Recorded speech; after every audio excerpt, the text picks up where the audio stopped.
and welcome to the Sparrows here on RFC. How are you in the audience? Good, good. I'm so glad to hear that from you. I hear the audience like Red Iron hears machines. It's okay. It's okay. So we are here again after a nice little hiatus from our break week, back with these wonderful, amazing individuals. And of course, we are going to be jumping into the game here shortly, but first, we'll be talking about each other for just a little bit. As usual, here over at RFC, we like to do things crazy. We're going to roll a die to see who goes first. That is going to be Benjamin, TT Benjamin 1 up on the Twitters. Hello, Benjamin. How are you? How have you been? I've been good. So I work in the music retail industry, like selling like band instruments and stuff, and it's back to school. So I'm so tired. Super busy. I've worked many hours. It's fun. I mean, it's the most fun time of the year, but it's like exhausting. I'm gonna get to go on vacation here in October, like a week. I'm gonna step away from my store that I'm in charge of for a week, and then when I come back, I'm gonna have all sorts of emails about the way my team screwing around when I wasn't looking. Of course, you'll So come back and you'll have 10 million things to fix, and it'll be like you shouldn't have taken that week off. I know how that feels. Yay! So, have you done anything cool or interesting over the course of the last 2 weeks? No. Nothing? No. Nothing at No. all? No. I have been entrenched in work. Entrenched. Too That is busy. what I do. Too And I busy will for be fun. until the end of September. Well, hopefully September comes quickly for you. Wake you up when September ends. And then, why don't you provide us with, if Red Iron at this moment had a wish that could be fulfilled, what would it be? Red Iron's wish, and this is very sad, but Red Iron's wish would be that Sylvia had been acting in good faith the whole time. Oh. Poor Red Iron. That it wasn't a gigantic fucking setup. Well, we shall move right along from that horribly depressing moment over to Jackal. Hey, Jackal, how have you been? What have you been up to the last couple of weeks? Well, folks, for those of you who don't know, I'm Jackal. For those of you who do, I'm sorry. IRL, I'm what you would call a necromancer, and I've been training new people. So, yeah, just the usual stuff.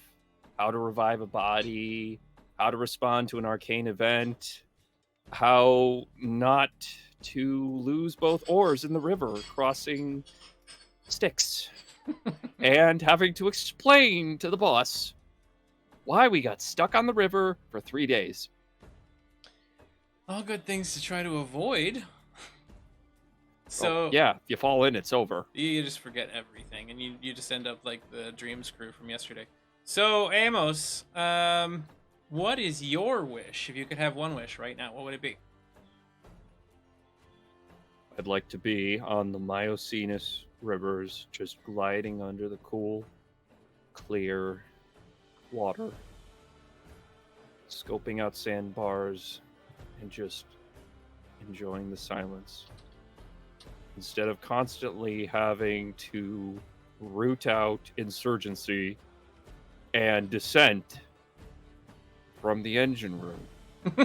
Just from that targeted place.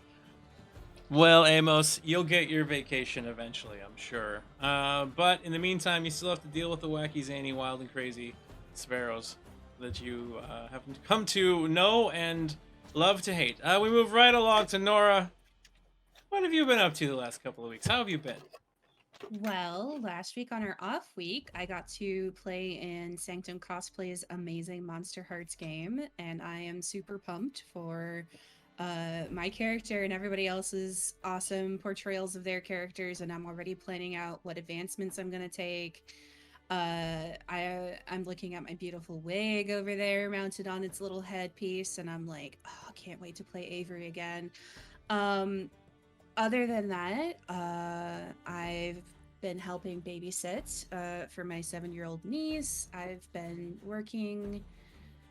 I've been watching people stream, the usual. Just keeping the regular going and exciting events that come up. Just enjoying those.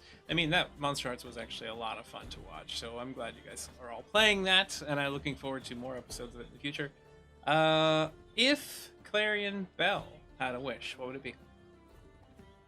I think she would wish for a giant asteroid that's just strings, no strings attached, high grade scrap, just in a ball that they sail right up to, smooth as silk, and she can just salvage and scrap and construct to her heart's content. Everybody gets healed, and she builds a high grade medical facility out of it. Super quality goods just float right on in, making things easier. That feels a little strange to me. I mean, being a tinker makes sense. You're an automaton, though, so you're made out of those parts. What is the equivalent to an organic? To have like a big ball of your own body parts floating up that you can use. I don't know. This is too weird. We're moving past that. We'll I've just seen a TikTok about that recently, and that ball would fit into Central Park if you smushed all the humans on Earth together. Oh. So you're welcome for that pot. Yeah, that's a pleasant. Never mind. Moving right along, Kai. What have you been up to the last couple of weeks? What's up? I've been seeing new things, seeing new places. You know, I've been nomadic for the past couple weeks. You know, it's strange how you can live in one place for so long and not know something about the place. So I've been just going around. It's in the new job, so whatever. But I enjoy that. I've been enjoying that. Being able to travel around and witness new places and things when it's work related is kind of nice, because then it's not boring. You get to see some new things. Yeah, and talk to new people that I never would before. Oh, talking to people. Ugh, I don't like that. Sometimes it's not great, but I mean, yeah, they're you spit taking all. So, Leifei, what would you do if you had a wish right now? he lives in the moment. Leifei wants a tattoo. He would wish for a tattoo. He wants a dope tattoo that like glows and stuff. I think you're looking at Rulo tattoos. The orcs there have magical tattoos. Fog? We're going to Rulo. You have to earn What this. about Screw Myosinus? Myosinus. She's just like, I need a tattoo more than I need a magic stone. This is why you don't put Leifei in charge of directions. So Gwen McSherry, unfortunately, will not be here tonight. She's out of cell service, out of internet connectivity, no PC, but we'll be back next week. So I am going to be moving our game forward here. For those of you that are here in the audience and forgot what happened last week, we had a bit of a standoff between Demon Bee and Red Iron inside of the engine room, where it came pretty close to making either one of them a BBEG temporarily, and where Amos came in and effectively broke up the fight with fake grenades. And there was a moment of taking Bee out to rest and breaking through to her with Cullens. And then they found out some information about Sylvia, this whole time being an elaborate Syl trick designed to further their goals by using the crew for quite a long time. Red Iron reached in and removed the still beating heart of Sylvia with his bare hands after melting it out of the systems, damaging and destroying the Syl tech. See a Syl, slay a Syl. Wonder what would have happened if you had all just followed that from the very beginning. So now we have Red Iron, we have Cutlass, we have Amos, we have Leifei, Clarion, all kind of dealing with this aftermath. Clarion finds out that they are able to follow, she's able to follow trails that Sylvia had left behind, where infiltration had occurred with the crew and had determined when it had infested the captain, Cullens, some of the other members. Cullens, unfortunately, was not able to survive without Sylvia's attachment and is now a brain in a jar. And what is left of Sylvia is being kept inside of a containment field over a vat of acid inside of the incubation chamber they had created for the machine god egg earlier in the season. Wait, hold on a second. Didn't Red blow that up? No, it had collapsed. The egg had collapsed and fallen apart, but the incubator was still fine. Yeah, I remember that part, but Red destroyed the Sylvia, but it ripped out that last little information diode that was left to try to keep it. I saw somewhere in my notes that the incubator was destroyed along with the laser microscope thing. It's besides the point. Anyways, next scene. All right. So we now open up inside the dining area of the ship. The captain's sitting at a table, Red Iron sitting in one seat, Amos in another, Leifei in another, Clarion in another, while B is off in the distance groaning slightly and crying on her bed because she's sad and upset and hurt and has been lightning jolted quite severely. We happen to see Vicky moving back and forth, and Scarborough is up on deck keeping an eye to make sure none of you bump into anything at the moment. Carrot is nowhere to be seen, which is probably a good thing. And the captain turns over, looking at Amos, looking at Red Iron, arms crossed on his chest. So, this nonsense finally coming to an end? Is that what I'm hearing?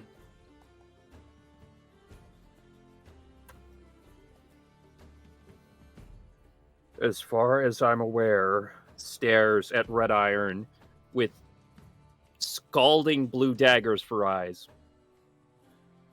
It's been amputated, so to speak. So you destroyed it inside the ship. The engine I'm gonna itself. go back in there and rip it out just to make sure anything cable-like. I'm not saying I told you so, but it's heavily implied. Yeah, Amos, why don't you You did tell me, Amos.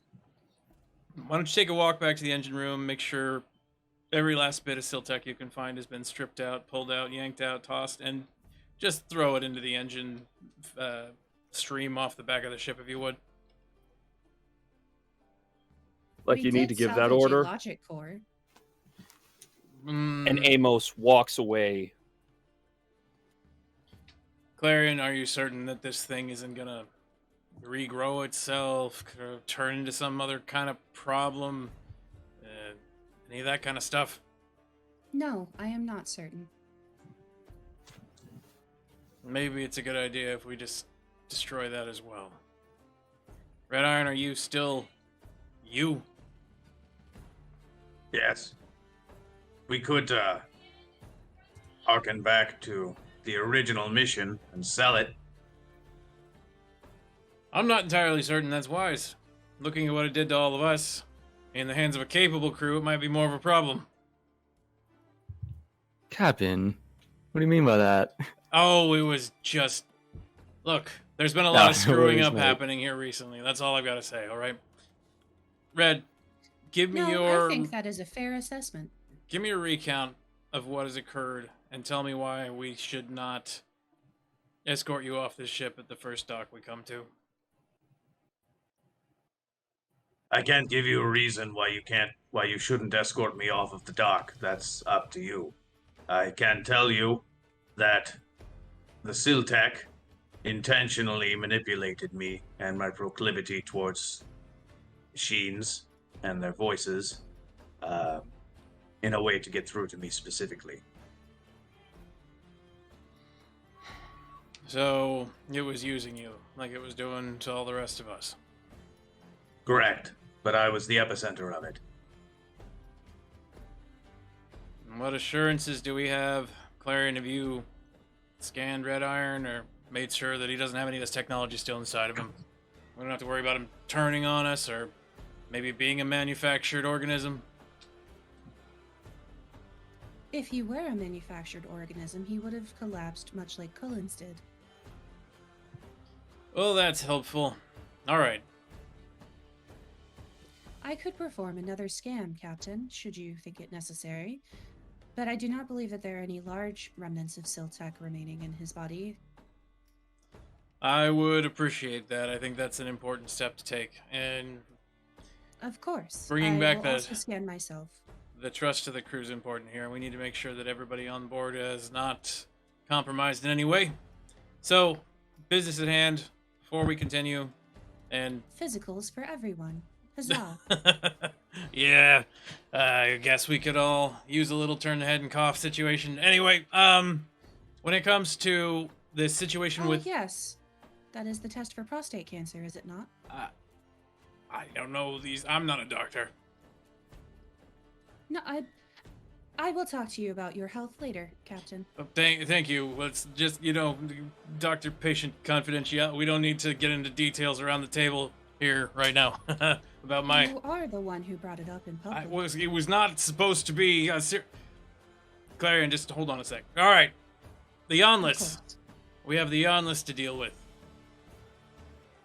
They've offered to help us repair the ship, provide water, which we're obviously missing. We vented a whole bunch of that before we found out that problem. And then we have to do something in return for them. It is not my intention to assist the Yonless in any way. When they tried to kidnap B quite a while back, they got on my bad side there. And then, of course, when they stole our booty previously, that's another moment that didn't make it into my good books. But we are in kind of a rough situation. Does anybody on the crew have any ideas on how we can fix this problem so we don't end up, dying of thirst or... If I may, Yes, Amos? Amos returns to the room. There's some tool belt scavenged from who God knows where around their shoulder, and they go, "We did do a number on their ship. Life support's probably screwed up, so there's probably ice floating around. Why can't we just, go around, collect ice, melt it, purify it, use that for water?" That's not necessarily a bad idea. Bezamini's still not that far behind us. I'm sure that they had some stored reserves. If anything's still scavengeable, I'm certain we could take that. We'd intended on I getting would scrap there suggest starting before. Red Iron had made that statement not that long ago, but we didn't quite get the chance to do so. So, all right. So, do you believe? Do any of you here want to get the assistance of the good captain? Correct me if I'm wrong, sir. Your exact words were, "Shoot on sight if they so much as come near B again." Yeah, but technically they haven't come near B, just our ship. I mean, she is the navigator and the person in charge of the ship. Should any sort of direction be taken, ergo, I probably should have shot those bulkhead and skullduggery numbnuts that wandered aboard the ship earlier. Well, we currently were in a situation where that wasn't a likely combat that could be won easily. You're right, sir. Since- We're down to 15 rounds of cannon ammunition, by the way. Shit. All right. Clarion, your assessment? Do you think we should follow them? You think we should just do this scavenge thing? Both of our Lezerin are missing limbs and need time to recover, as well as being down Cullens and B. I do not believe we have the numbers to take them on directly. Yeah, I was afraid of that as well. I don't think Carrot's a very good shot. Scarborough, of course, is a little too trigger happy. Leifei, what are your thoughts? Oh, I can't shoot either. But my thoughts are, yeah, screw 'em. I don't like them too much. All right. So, I don't necessarily see it as important right now. But Red Iron, if we move back to Bezamini, can you and a crew here secure the resources we need to fix a ship? I've been working on something to help collect the scrap from the station. In addition, I don't exactly trust the crew from the Yonless to properly fix Grandfather, especially after all of the aftermarket additions that Sylvia did. They didn't seem very good to at anything other than being dicks. Yeah, they're very good at that. All right. So the plan is we're going to head back to Bezamini. I'm going to need you to hop up on the wheel, Leifei. The fact remains, sir, we had a serious security breach over a long period of time. Can we genuinely trust Red Iron to do their job and not stab us in the back again? Well, we're going to go through that process of identifying if Red Iron is still contaminated in any way. They've never caused us problems in the past, Amos, not until this whole Sylvia thing. As long as you make sure every last ounce of that scrap is off this ship, and as long as Red Iron is not compromised, I don't see why we couldn't trust him again. At least, you know, as far as a pirate can trust another. If for any what reason... you're saying is, if they're out of line again, put 2 in their skull. Pretty one much. for the armored plate, and 1 for the brainy bits. Yeah, if you happen to find Red Iron acting out of place strangely or dangerously or does anything, double-cross us, we're going to have him walk the plank metaphysically, because there isn't really a plank and we're in the void. I mean, you shoot him, yeah. Shooting him's fine. Spontaneous bodily trauma. Understood. If I may ask, what exactly is the threshold for asking for acting strangely? Subject to situation. Next question. Okay, my ruling on that would just be if you do anything that could be considered harmful to the others on the ship in some sort of malicious way. If we think you're acting against us, we will kill you. I will kill you. I'm not speaking for them. Like the miner who picked up the gun. Correct. Yeah. Oh, what did happen to that guy? I drained his blood to transfer to the captain's. And then we disposed of the body. Ooh, Right. That happened. Right. All right. The sacrifices were well received, and hope he didn't have a family. So, He said he did. I assumed that was not a consideration. Yeah, we're probably going to have the Deadard family after us after this. Florian, would you mind going and doing the physical things? Lefe, I need you on steering. Amos, are you any good at using that navigation console? I was an expert at land nav at the university, sir. What about space nav? I was the runner-up. Okay. All right. You're going to get on space nav, and we're going to have you Before up or there. after we start ripping the Siltech out? You go rip it out first. But I do need to have Lefe up there making sure we don't crash into anything. But if you will go rip that out, Claire, and go check out Red Iron, Lefe go drive, and I'll get the rest of the crew in position. All right? Understood. Oh, sir, be advised. About what? There's going to be a lot of noises coming from the engine room. Just Let me know when you stick your head in there. don't tear any holes we can't fix. I'll make an effort, but I won't make any promises. I got a lot of pent-up rage against that cyborg bitch. All right, you go do your thing then. Cutlass kind of turns Gladly. over towards Red Iron just a little bit and goes, "You can fix any serious damage to the engine he causes, right?" I don't know how to answer that question, Captain, given that you've given him authority to be my judge, jury, and executioner. I didn't say that. I said that he was supposed to shoot you if we have agreed that you were doing something malicious. Oh, I thought it was if he decided if I was doing something malicious. No, Sounds no. to me that if he damages the engine, that puts us in a rough spot, doesn't it? True, it does. I'll have to assess the damage at the time. All right. So we'll keep an eye on that. All right, everybody. Positions on the ship, please. You see him like stand up from the table, adjust his hat, heave a sigh, and just like flip out his coat and start walking upstairs. Yes, Captain. Aye, aye. All right. So Clarion grabs a hold of Red Iron and starts heading up to the medical, I'm assuming?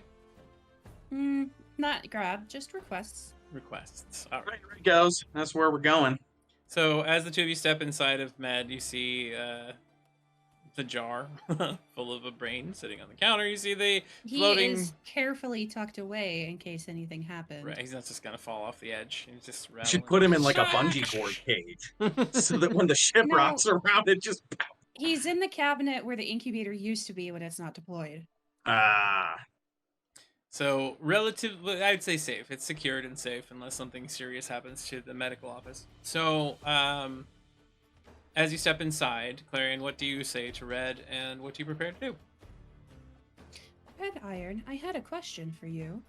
And she Okay. just gets out like her scanners and the regular physical stuff and stuff to test reflexes and the eye chart, the whole shebang.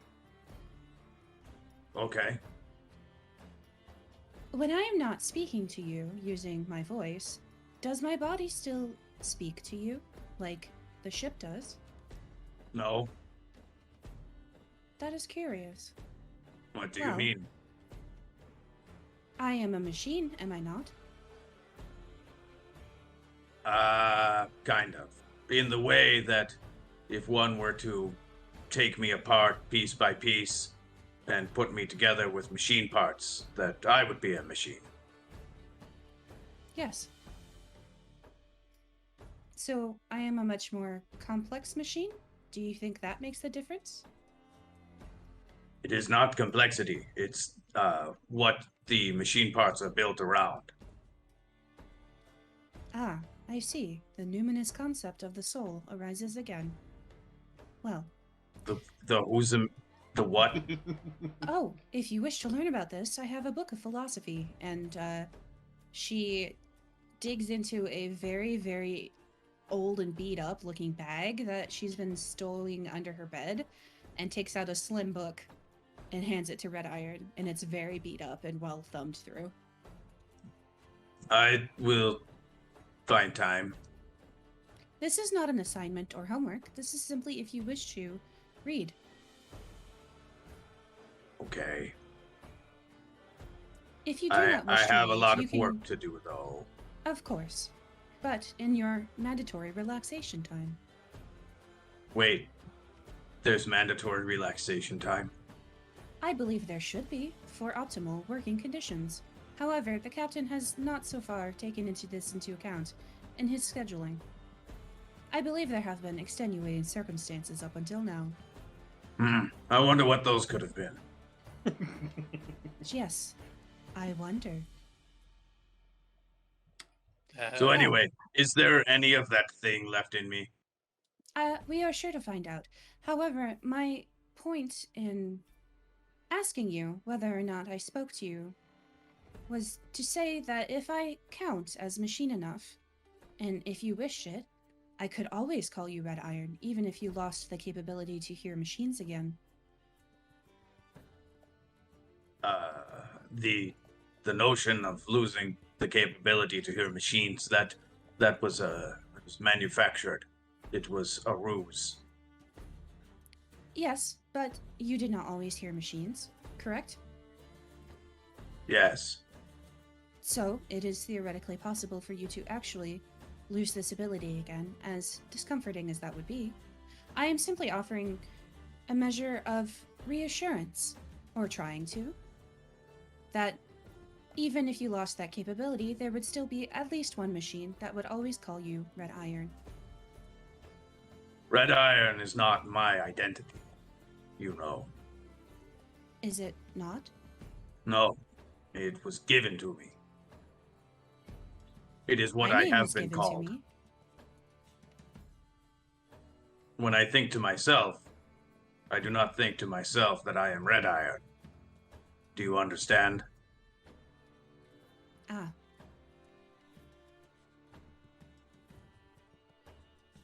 What do you think to yourself that you are, then?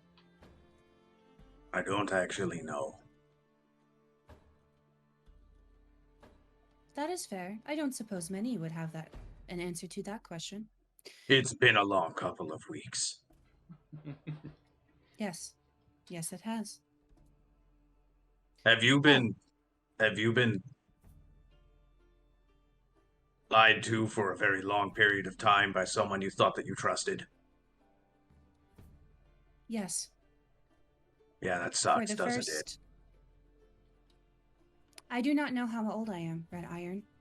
I have at least 10 years of concrete memories, but I could have been wiped and reformatted and rebooted several times before I eventually escaped my master's service.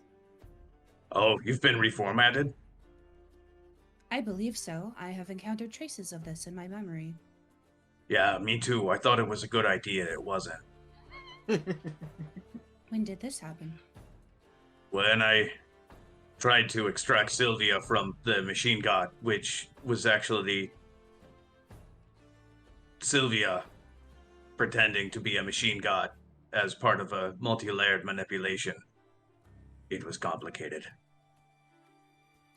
Ah, well, I am glad you're back. I don't know for how much longer.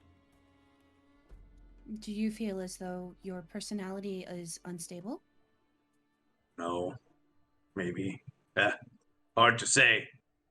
You I might seem...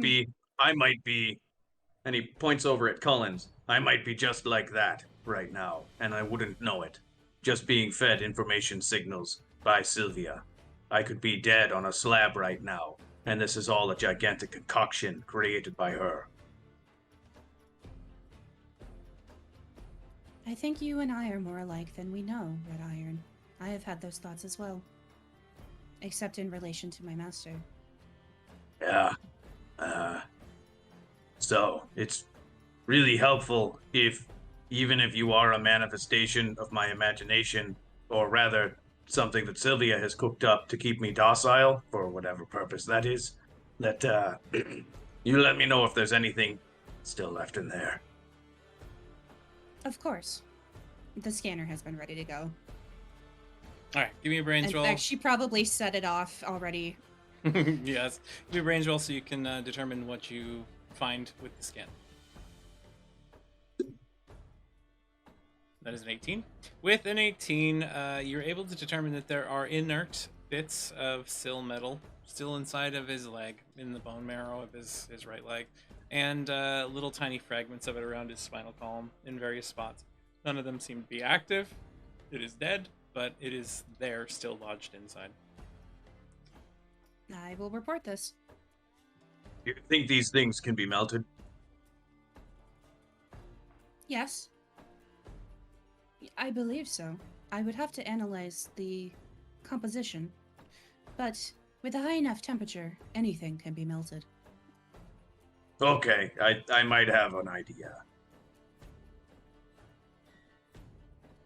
Oh? Yeah. I can't be melted. Oh. You didn't know that?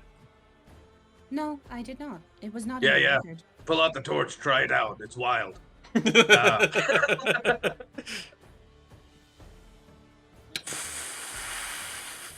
Yep. See, nothing. Not done. And you Barely just, feel it. like, burn him, and his scales get hot. The dust and any grit and grime that's on there burns off, but his skin does not burn. Fascinating. Yeah, it's part of the lesser bloodline. That is a very interesting ability. Are you proposing to smelt yourself? Yeah, we could just incinerate me.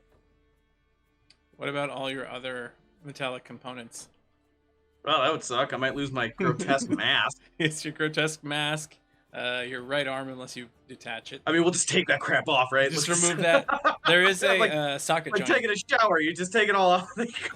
There is a socket joint on augmentations that is attached to and grafted to the bone and skin. So you would have to lose that potentially, but you are Lesrin. If you remove all those bits, you might just regrow your body parts over time. We'll think about it. I can also superheat myself. Oh. Yes. If you did, well, it would permanently disable those things inside you, but you would still have tiny bits of metal that may impair your function eventually. I would be cautious for that option. All right, Of we'll course. think about it. Surgical removal is also risky. Surgery would Why be is that?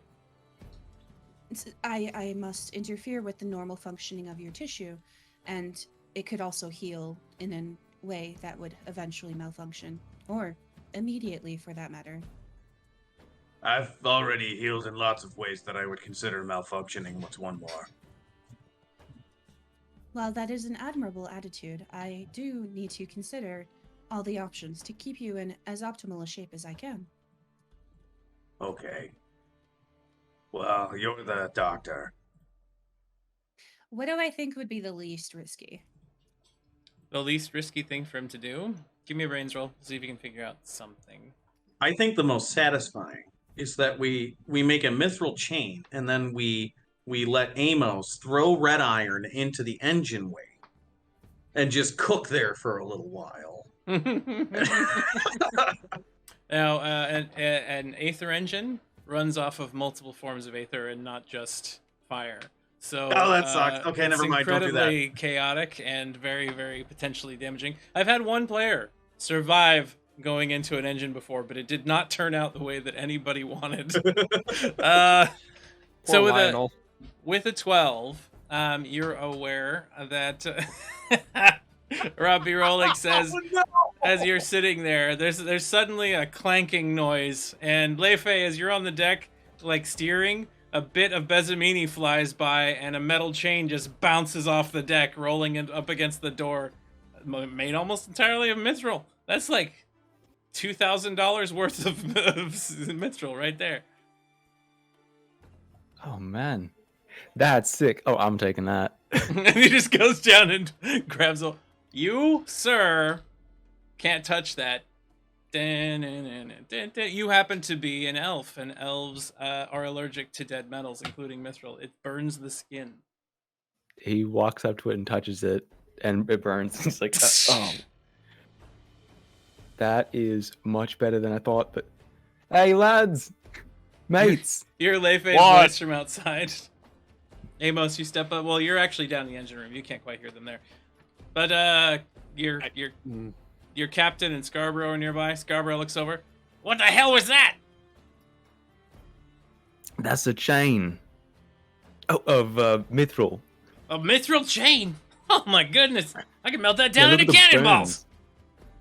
Huh? I could melt that down into cannonballs. Balls? All right then, let's just grab these things. You see him like hustle over onto the deck and start dragging the chain aside. You see Cutlass step over. No, wait just a second. That's mithril. That's worth money.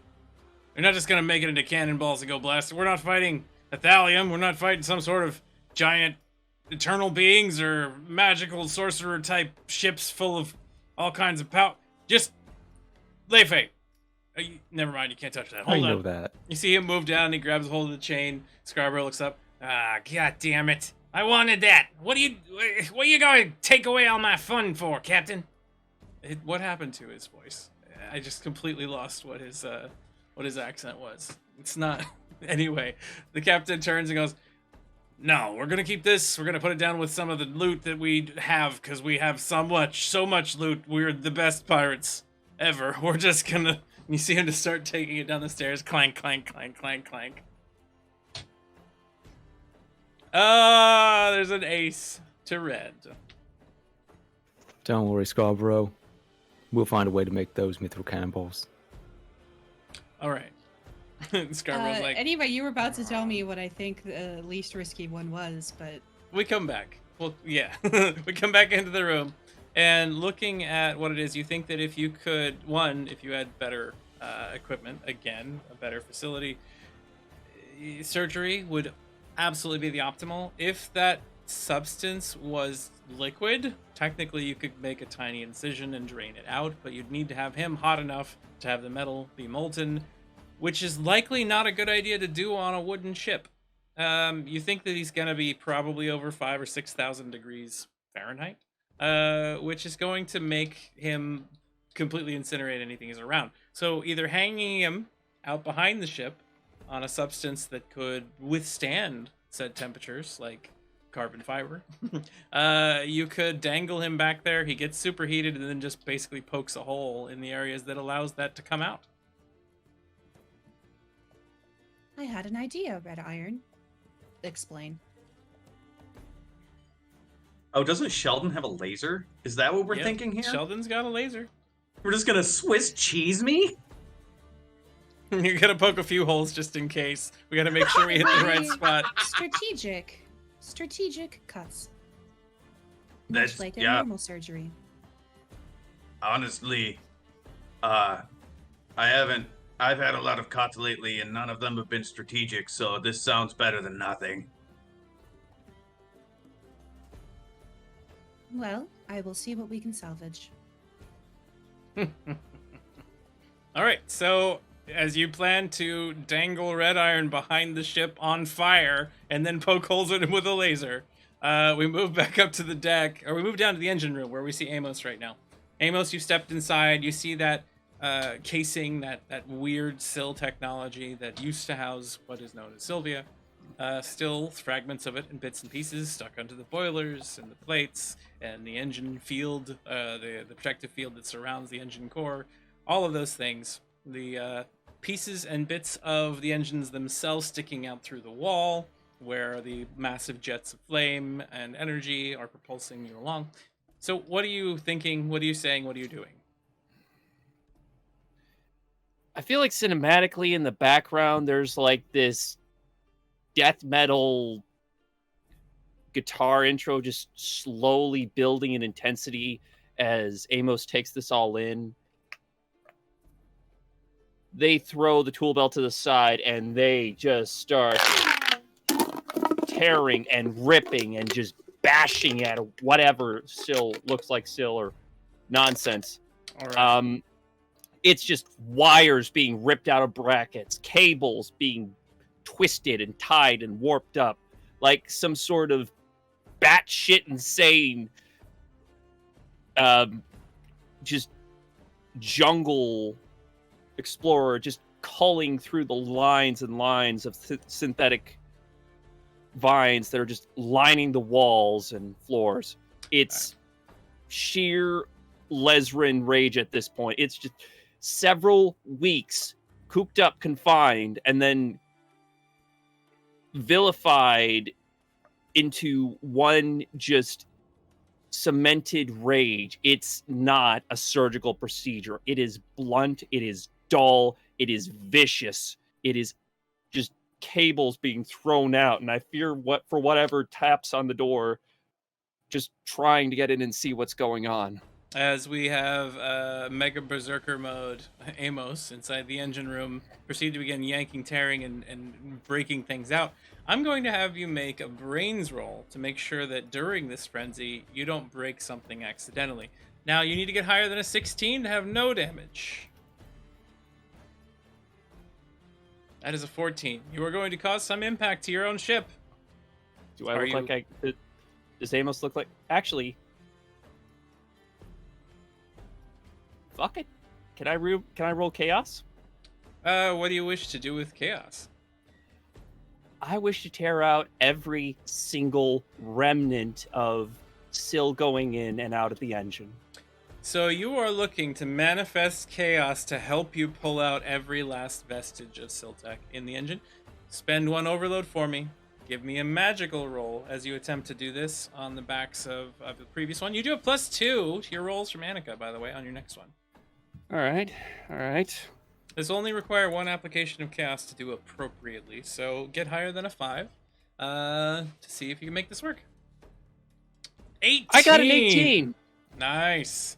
So as you're sitting there and you're just rage waving off of you in like this scintillating light almost, you see bits and pieces of the wall start to vibrate and fluctuate in the air, and then everything just, as you tear up, floats and pulls away like attracted to a giant magnet at the other side of the room. And as you just roar, the whole bits and pieces of Siltech just smash into the wall on the other side. Wires, bolts, gears, cogs, little pieces and scraps of metal, everything trashed and turned almost into dust. But now you need to cart that out of the room. I'd like to think that the larger, more solid pieces, for all intents and purposes, the sill has been removed from the engine. Yes. I'd like to think the largest chunk of that is just rested in Amos's mouth as they drag out a dumpster-sized sack, comically large, with everything. And just velociraptors up the stairs, unless something stops them. Well, as you Clarion go pops out to... of medical bay and says, "If the captain truly wishes us to get rid of all of this still technology, here you go," and hands over the incubator. So, as you're pulling all of this out, you happen to... Okay. You're removing all this material. There's a little spark jolt that hits your wrist, Amos. And then something seems to move out of the technology and floats up in front of you. Let me see if I can I share this? I should be able to share this, right? Okay, here, hold on. I'll show the audience. You can see what it is that has shown up here in just a second. So that one, there we go. All right, here we go. There's a little tiny glowing object that seems to have awoken. Why is it so dang tiny? Oh well. That now has attached itself. You, big robot man, I wish to be your friend. And the piece of whatever it is in Amos's mouth shatters under the jaw strength, and they let out a roar at it. You have very strong vocal cords. I appreciate that from you. Chomp, chomp, chomp. As you go to bite into it, you see little electrical impulses shooting around your face. You don't seem to have a physical presence you're biting.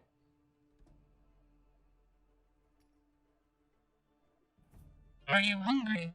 I know where food can be found. We Chomp, can go- chomp, chomp. I am not food. Chomp! You seem to be thinking that I am food. I am not food. What does Clarion see Amos doing right now? Amos Chomp! is biting the air. Chomp, chomp. Chomp, chomp, chomp. You seem to have TMJ. Your jaw might be injured. Can Turns Red use over his to targeting Clarion. computer that is Syl powered and like just scan over by Amos? What were Are you you saying? sure you want to do that? I didn't quite hear what you said. Can Red use that targeting computer that he created that he built with Sylvia and try to detect what's going on? Certainly. Give me a brains roll as you proceed to start using your targeting technology.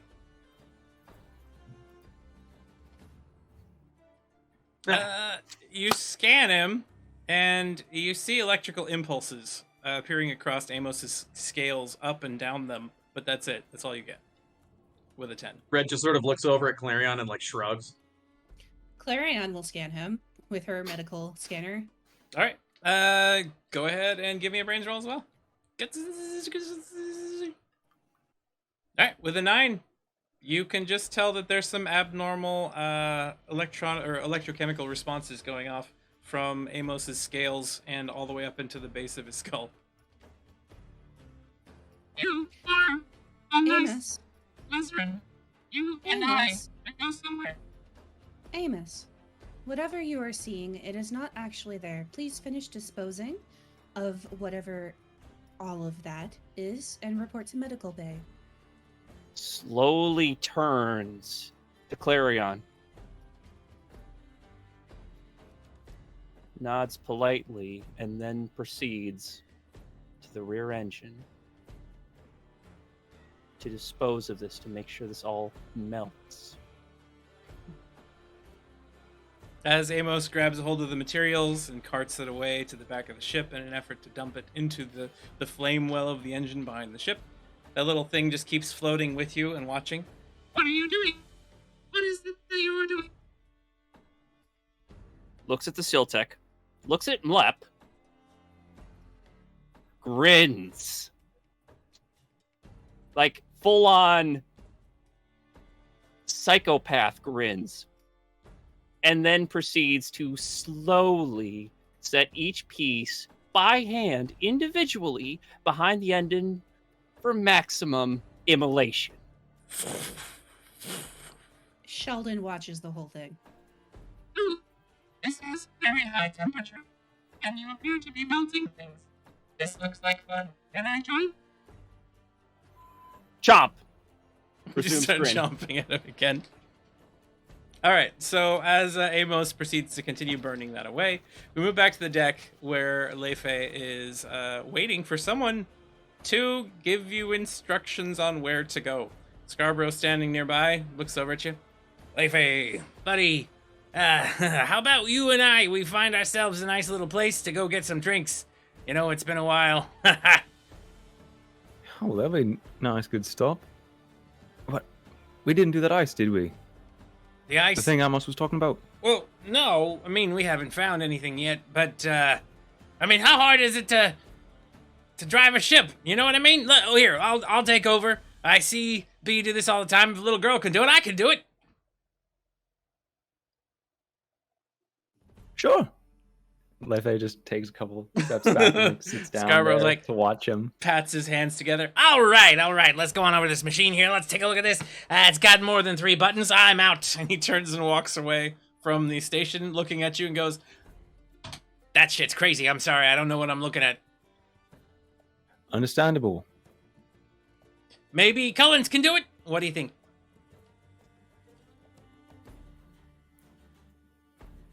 Well... Collins is, Wait, do you know what happened to Collins? What, something happened to Cullens? What happened to Cullens? Collins is, incapacitated right now. He's a brain in a jar. You mean he's like a vegetable? He's a brain dead? No, he's everything but brain dead. Everything, so he's brain alive. I mean... Yeah. But, yeah, well, yeah. I don't think Collins can drive it. All right, well, if you see him walking about, just let him know he still owes me money. You see him... He's not doing that. Now, what are you doing on his side? You make a bet. You gotta further that bet. You gotta hold up to the end of the bargain, of course. And you see him just, like, walking down the stairs, going towards the kitchen. Oh, see you, Scar. Don't think I forgot about those cannonballs. Oh, yeah. Do you think the captain would mind too much if I stole that mithril chain and made it into cannonballs after all? I could just use a little plating, get them out there on those balls, and then they fire out there and they just go, they're bigger than usual. I don't know. It's mithril. It's got to be worth something with a cannonball attached. It'd just be pretty, right? I think it would be. And you never know. Captain was saying we're going to be not dealing with mages and such. But did he think we were going to be dealing with skinwalkers and puppets and such? I mean, you got a point there. I think I've got... Hey, don't we have some... There's some other mithril around here somewhere, right? Maybe we can just shave off Maybe I can borrow... Do you think Clarion would know if I borrowed Sheldon for a little while? Probably not. Then I think I might go borrow Sheldon for a little while. All right, see you later, Leifei. Yeah, see ya. What would happen if we took seal technology and made it into cannonballs? It's your problem now. You hear a sound of Lesrin just roaring out in rage in the background. Yep. And we now move back to where Clarion and Red Iron are. Amos has gone with a large bucket of supplies back up to the deck and started proceeding towards the back end of the ship where he can incinerate what's left of the Syl bits, pieces, bobs, powders, and metal. So what do we see the two of you doing right now? Clarion is just testing Red's reflexes and like checking its pupils, just like the normal rundown. Red has the worst reflexes. Like, as soon as the conversation is over, Red is basically, like, semi-catatonic. You like hit him on his knee reflex, and then like 10 minutes later, it just... Like, you shine something in the pupils, and Red is clearly just, like, not there. Yeah, Red already has... I mean, it's not about your response. It's about the autonomic responses, not, like... Even that's not that great. Well, he's got some serious brain trauma that as you shine the light in the pupils, you see that neither of them dilate at all. Noted. Clarion just starts making notes. It's just bright to you, Red.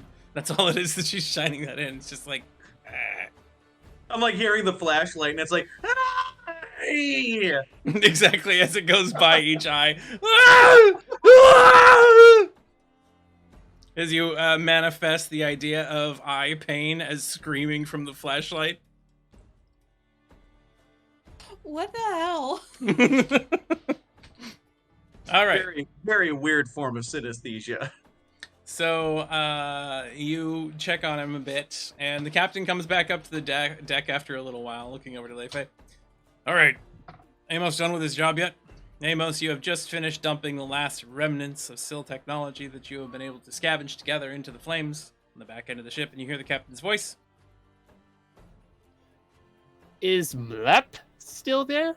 Yep. Now we're all done. Good job. All done, all done. Now we have other jobs to do, right? Jobs are important.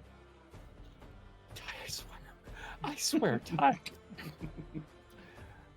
They're just going to ignore it, and they're going to This one's straighten Anna's themselves fault. out and proceed to navigation to navigate. All right. Amos just turns and tries to shake his head, just ignoring this little floating electric ball, basically, that seems to be sticking there with him, and walks over to the navigation console. As you stand in front of it, looking at it, give us a brains roll, Amos, as you try to decipher the 15 million different toggle switches and levers. 15. You think you know what activates it? You think you know where things should be to try to determine where your position is in spatial reality within the Aether sphere? Now you need to roll magical to actually turn the thing on. Can I argue for a +1 on that? Because Notepad and also previously Amos rewired everything to work around the main system vindictively. I'll give you a +1. Why not? Chaos, that's why not.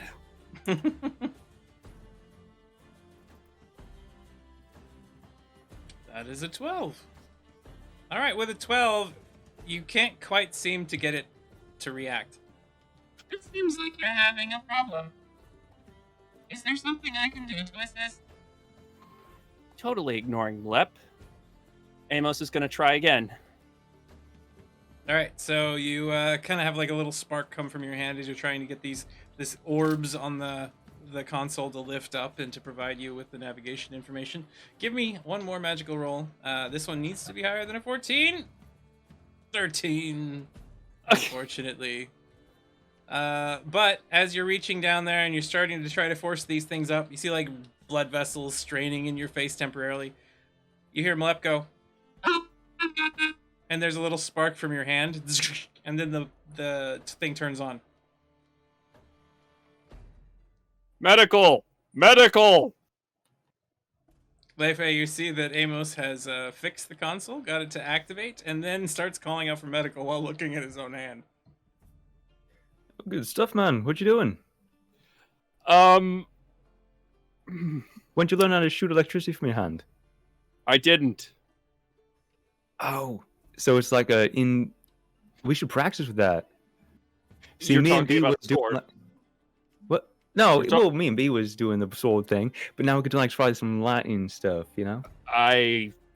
Maybe water, Salvador heritage, but Sheldon speaks in Clarion's voice and says, "Indeed, please report to medical immediately. This way." And Sheldon's lights change. before they follow Sheldon, they stop with Leifei. Do you need anything? Need anything? I don't know, break. All right, I'll be back up to relieve you as soon as I'm done with this. Whatever you do, don't toggle the flag master switch. I swapped it out with the cannon release button as we had some Syl problems. Everything's been rewired. All right, that's another thing to read. What? All right. Oh, speaking of cannon, I was just talking with Scarborough about this earlier. What do you think about so we got a bunch of that Syl metal What do you think about seal cannonballs? I think you're absolutely out of your gourd, and we will not discuss this further because this is a very bad idea, sir. All right. But what if it worked? Then I would call you a mad and evil genius and would promptly shoot you on sight. Sir. Oh, all right. See you later, mate. Amos heads back to medical at this point in time, saluting Leifei. And as he walks over there, you see Cutlass walk out on the deck. Leifei, why aren't we moving yet? Oh, we are in just a sec. He just got this all sorted out. Oh. So why aren't we moving yet? He just left. Come on, Cap. What you need Amos to what? I mean, we're going back to Bazamini, right? Yeah. That's it right over there. We can see it. We're not that far away. All right. Sorry, man. Let's go ahead and give me an agile roll as you start moving the ship back towards the station you left only a few minutes ago. All right, excellently done. You start navigating through some of the debris and heading back towards it at the moment. And we go back to medical, where we see where we see Red Iron, where we see Clarion, and we see Amos. Amos comes walking into the room. I'm here too. Amos sticks their snout in briefly before the rest of them enter. Oh, a robot lady and robot friend. And hello, friends. Friends. Amos stands at parade rest. Clarion finishes up with Red Iron and says, all right, report to the captain. You are clear for now, and when I have the arrangements made for your surgery, I will let you know. Okay. Looks over at Amos. How's the engine? Does not answer. Does not look at Red Iron. Well, I guess I'll find out for myself. And then Red, sort of awkwardly shuffles past Amos, in that way where it would be so much easier if you just asked them to step aside, but it's really uncomfortable to do that. So he's just shimmying through the door with Amos at parade rest. It takes a long time. And then funny about that too is that you're both Lesren and you're both nearly 8 feet tall and very wide, so you're face to face as he starts squeezing through. Watch the tails. Red, why don't you give me a magical roll real quick?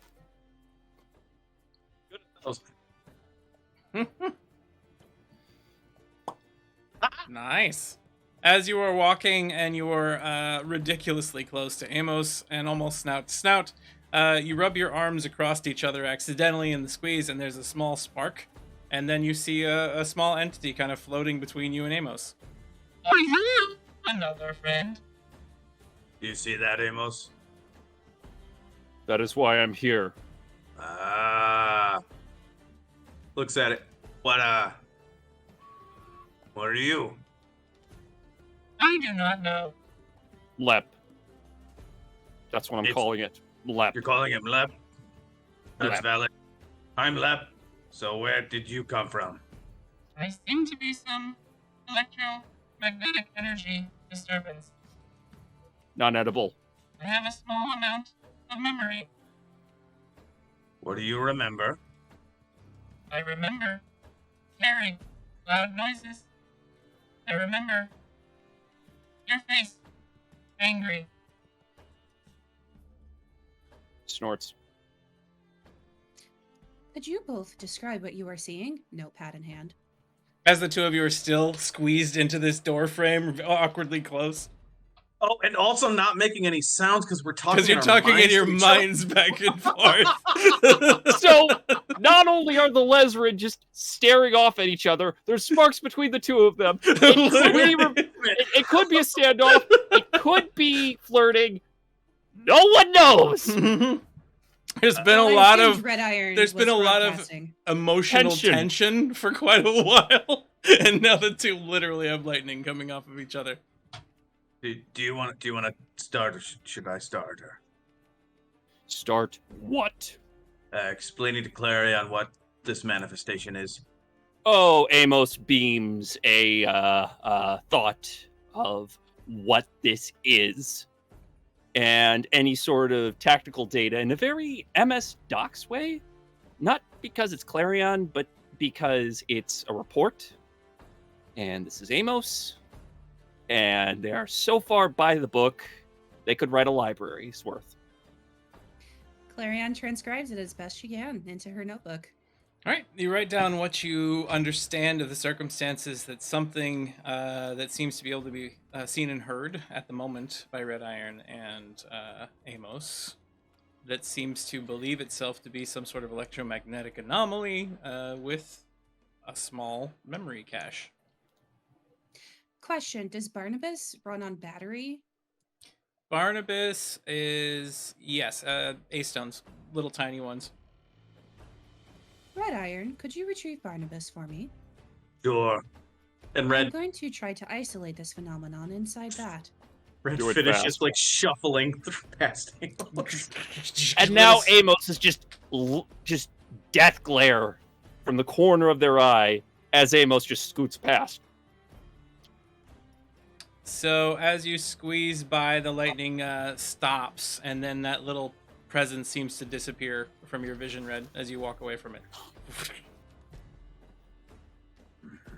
Oh, Runs and fetches Barnabas. new friend is gone. I miss new friend. And you head downstairs. As you walk into the kitchen, you see Barnabas. But one of his little arms has been broken off in the frays downstairs. Oh, heck. Fix you later. And Red just... you relax. We're doing triage, and because you are in not critical condition, that is why I haven't been attending to you. Smart and awfuls. Yeah, I know. We have to make hard decisions. I understand. And then Red heads back over to medical. So you head up the staircase. Amos, you come further into the med bay. Where do you put him at the moment, Clarion? Please, sit down. And I sit him on the inner bed so that Red Iron will have some room when he comes back, or when Alright. they come back. So you sit on the inner bed, and do you do anything with him at the moment? Yeah, I want to rescan him more carefully this time. He was moving last time. I couldn't get a good image. Okay. All right. Give me a brains roll again as you attempt a secondary scan. I love this. I'm loving this. I'm loving all of this. 2. Okay. You scan him again, and you cannot find a source for the anomaly or why it should be there. All you know is that the electrochemical response that he's providing seems to be grander than usual, and that there is a small magnetism exuding from his blood.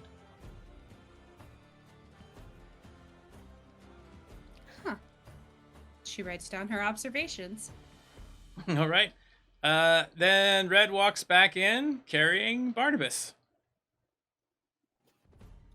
Clarion pulls out a leather pad that normally serves as a desk blotter and sets Barnabas on the floor on top of the leather pad to be electrically isolated and says, "All right, touch Barnabas and see if you can focus this energy into him." Holds up baby hand, holds up regular hand.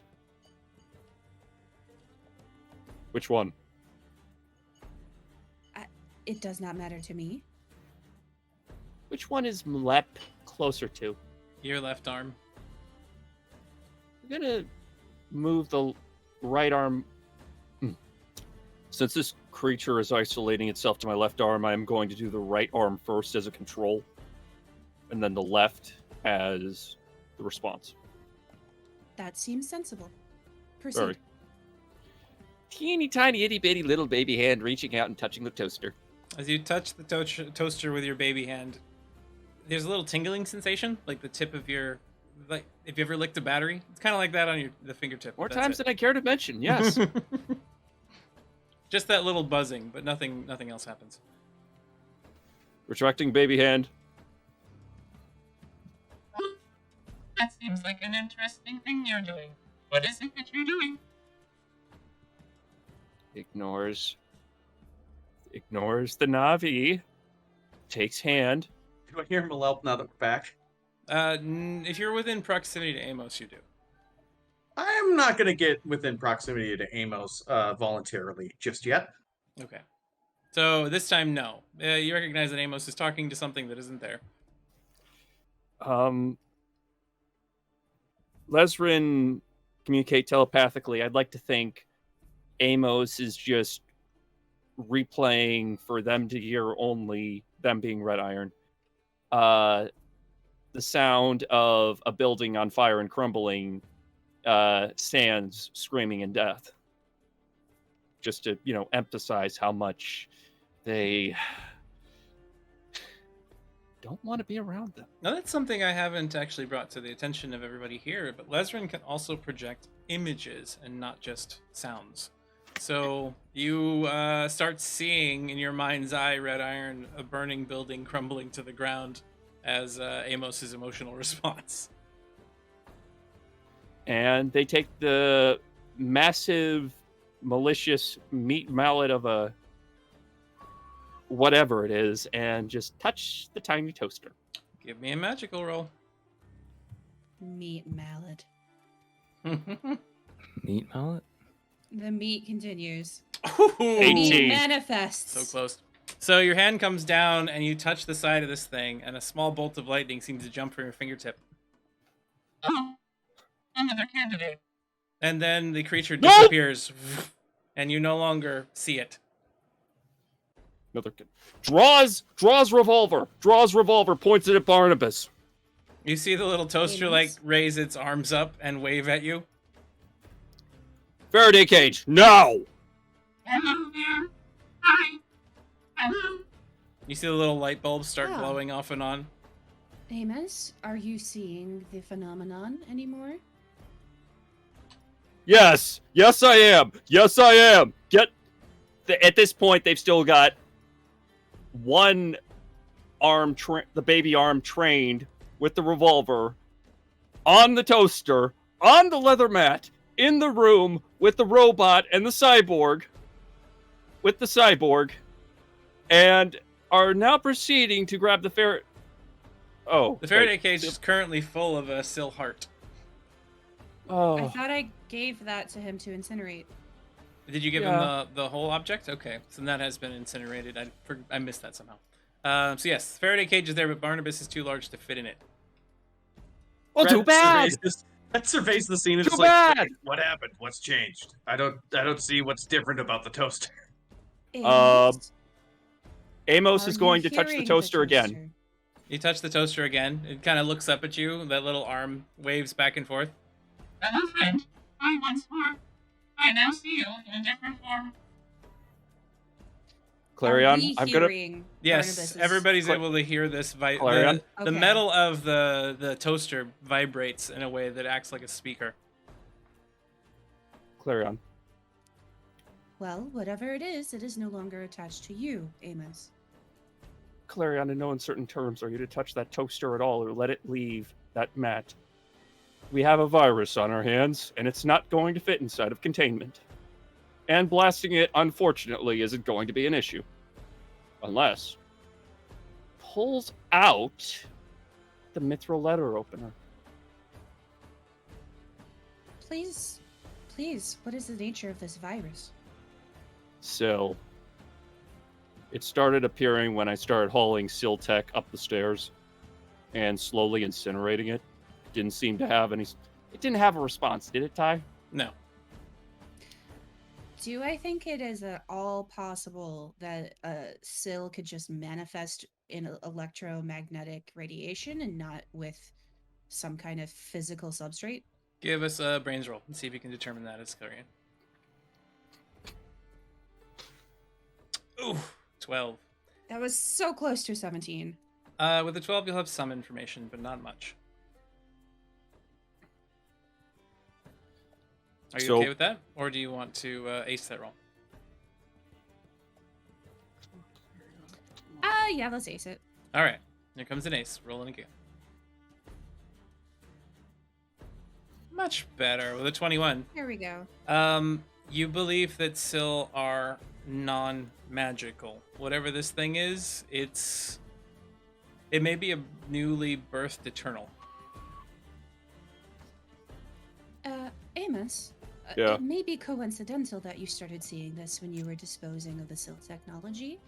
I do not believe that the Syl can occupy a form constructed of force. They have to have a technological substrate. This may be a newborn Eternal. Sound of Lesrin dial-up. It also explain why you can see it so much better than everybody else, since you can see Eternals. Picks up the toaster. Holds it like a baby. Hello, friend. And then Amos... Oh god, I'm gonna have to get a toaster. Amos takes the toaster, puts it inside of their web gear. There's like this giant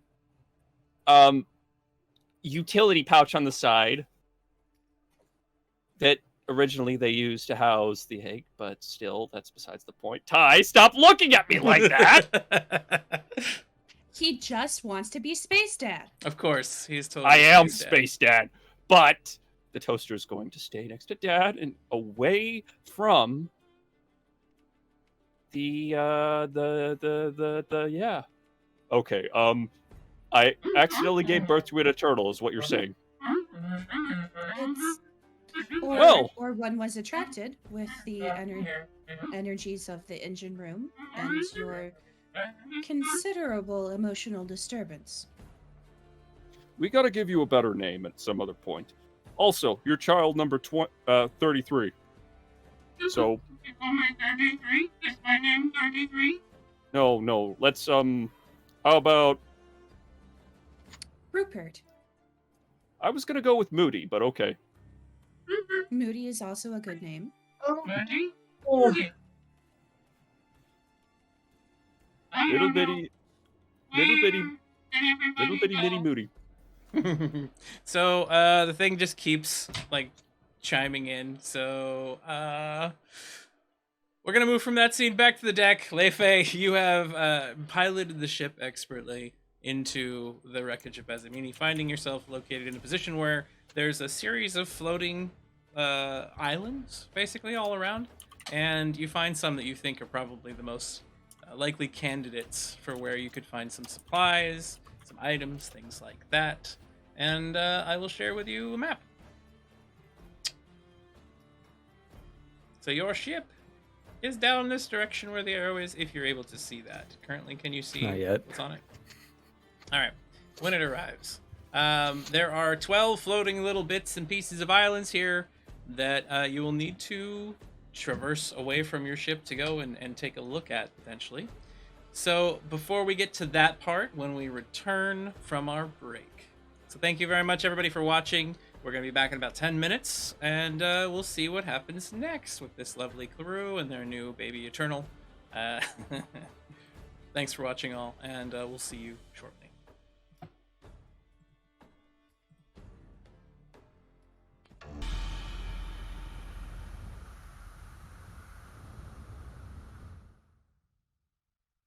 Hello, everyone, and welcome back to the Sparrows. Interrupted their jackal. Sorry about that. As we are back, we are now outside of Bezamini. Well, what's left of it. Parts of it are tumbling off into the void.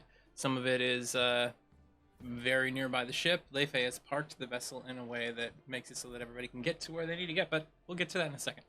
So, very first and foremost, we see Amos carrying this little toaster that seems to be talking around the ship. And Cutlass like steps over as you step out of medical. Amos, why do you have a toaster? Amos, not standing at attention. Smiles. Genuinely smiles. Go on. Go on. Say hello. This Hello. is Captain. Oh, what the This is- fuck? It's not Syl. I accidentally gave birth to an Eternal. You... Look. Unlike previous issues, there is agency to not let what happened happen again. This will be isolated. This will be instructed. and this will be informed properly. If there are any issues, you will be the first person to know about this. First, all right. Well, if it does anything crazy or tries to hurt anybody, we'll just destroy it. Whatever. I'm sure that B is gonna be upset that Barnabas. Well, maybe not. Maybe she'll enjoy the fact that Barnabas is walking around and talking. I mean, I do have a couple of ideas. My name's Moody. He called Barnabas Moody. No, the Eternal's name, we refer to it as Mlep Moody, or just Moody. Moody. Yeah. Hi, Moody. Nice to meet you. Are you always gonna be a toaster? I don't know. Okay, then. Clarion pops her head out and she says, If Amos did not create this, I would have prescribed him one. I believe a therapy toaster will do him good. You know what? That makes a lot of sense. You keep your therapy toaster, Amos, and maybe you can cuddle it at night, and it'll make you a little bit better in the head. You've needed a rest for a while. I have, and I would like to commandeer some staples and a sock, sir. Staples in a sock.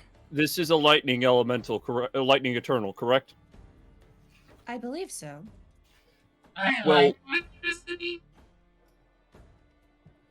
Lightning eternals, they can manipulate metal, correct? To the best of my knowledge, yeah, electrical conducting metals and things like that.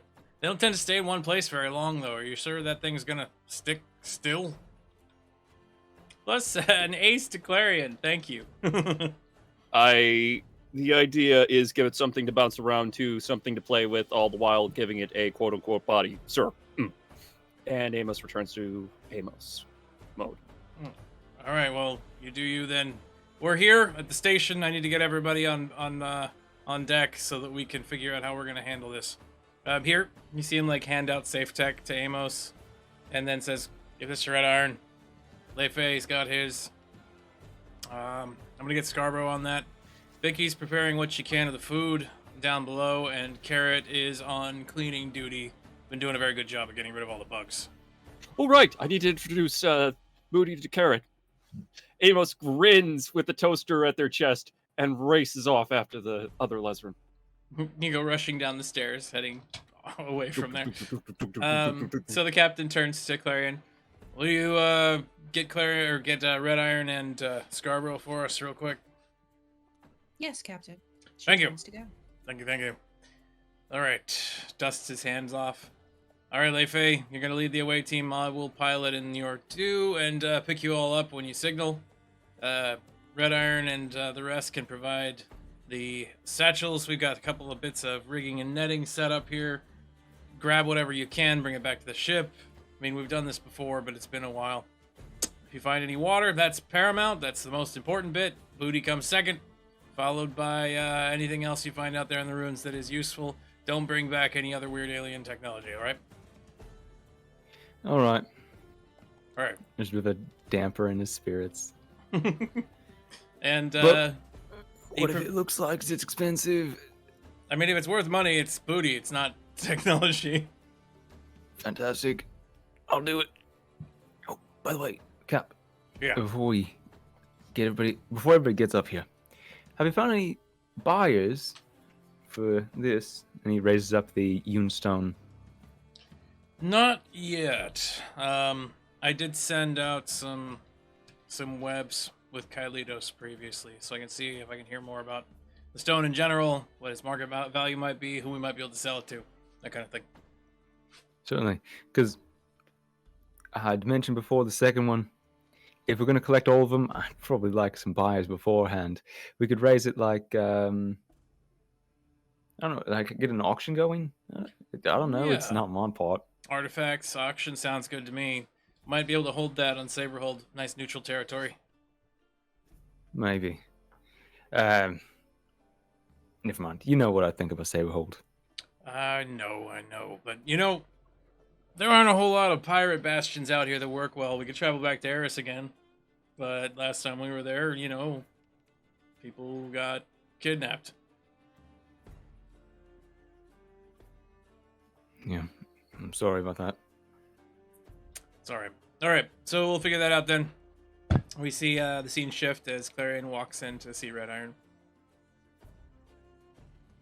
Red's like Yeah. stroking their Lezerin chin, looking at the engine. You know, I wouldn't have thought it, but there's not a scratch on it. It's like all the Oh. Syl technology has been extricated without leaving any holes. It's weird. It's completely intact. I've never seen anything like it. That is interesting, considering what just happened to Amos. Yeah. He's always proven himself to be brutally precise when he's upset. I would agree with that assessment. Anyway, what do you need? We are going to go salvaging. Here, the captain has provided some safe tech. Fabulous. And Red kind of grabs it and straps it to his thigh, and then grabs the third arm that he's got the upgrade set up, the grappling upgrade, and then attaches it. Aha. Ah, I see we have had the same idea. Recently upgraded Sheldon with a grappling hook as well. Oh, we should have traded notes. Now I feel superfluous. I disagree. There have been enough situations where we have gotten separated from one another that it may come in handy. Having two sets of grappling hooks that can save people when they're in danger is much better with this party. Also, we've had a lot of people go overboard. All right, I follow your thinking. An entire party floating through the void recently, so... Exactly. All right. So Sheldon now has like jump jet orbs on either side of his main body, so that when they're docked, it gives Clarion like a little bit of like jet boosts on her back. Nice. Oh, the third arm's just like super strong. So you guys comparing notes on your TAs? Yeah. Yeah. Hey. All right. So the two of you grab a hold of your equipment and head up to the deck. You can see that there is some large canvas rigging bags, basically netting that happens to be fine mesh between heavy rope that you can use just to grab a whole bunch of supplies in the void and drag them back to the ship. All you have to do is drop them over the main deck. They'll fall onto the surface of the deck, and that'll be good. But now, as you all make your way back up there, as Amos has gone down below to see Carrot, we'll see what happens with that before we begin the next scene. So, Amos, you move back into the bed area. You can see that B is there sleeping soundly. You see Carrot, like, stroking her hair. You'll be okay. You'll be okay. You'll be okay. I'd like to think Amos has the tact to appear behind Carrot and just, so they don't wake anyone, wraps their baby arm around Carrot's muzzle and sets their other hand on their shoulder.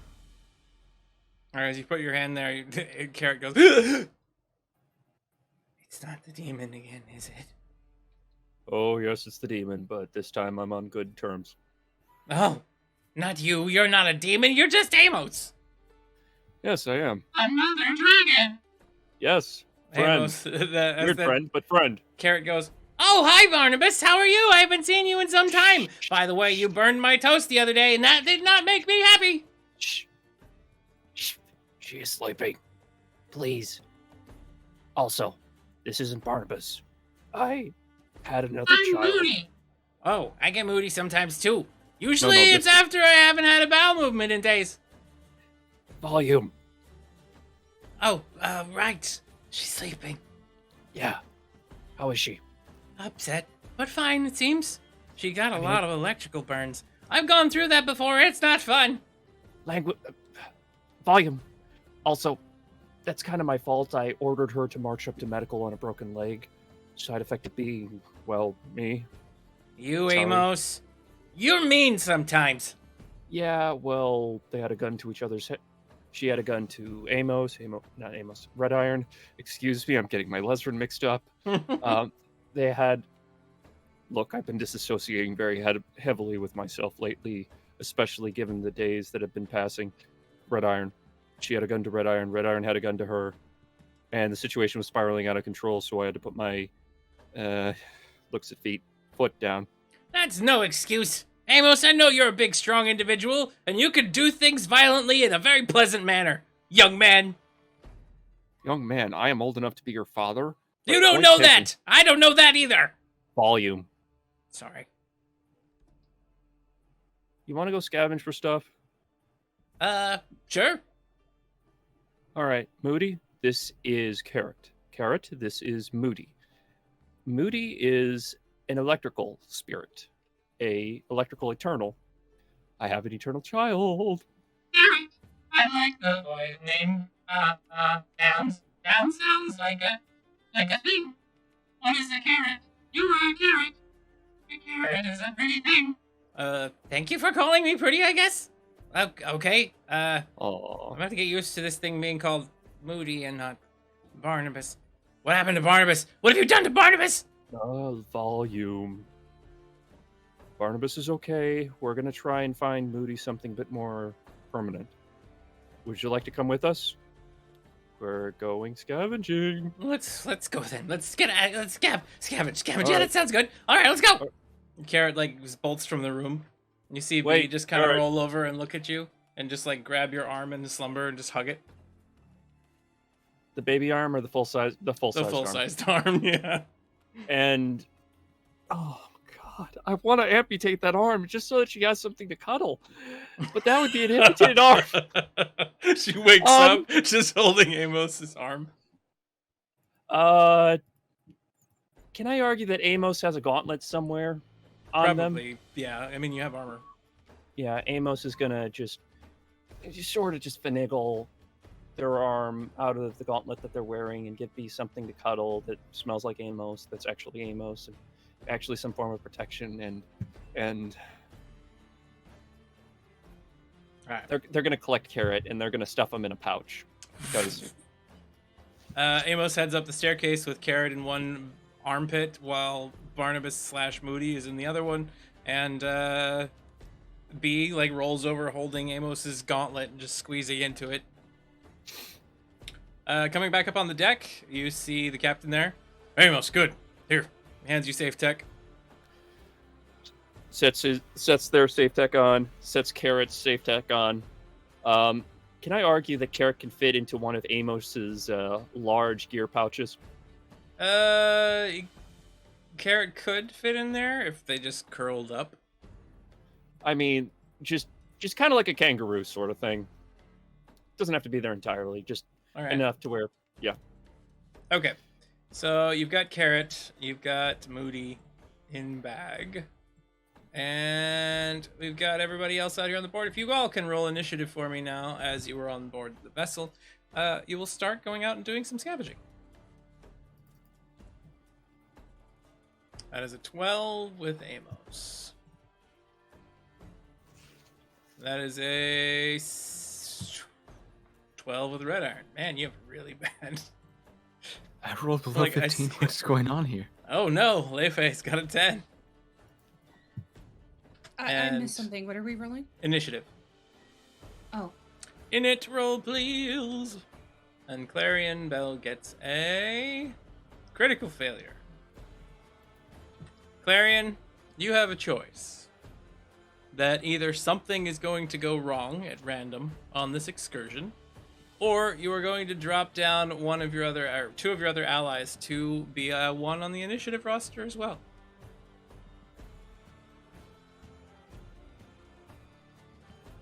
There's an ace from Agilmech to Clarion.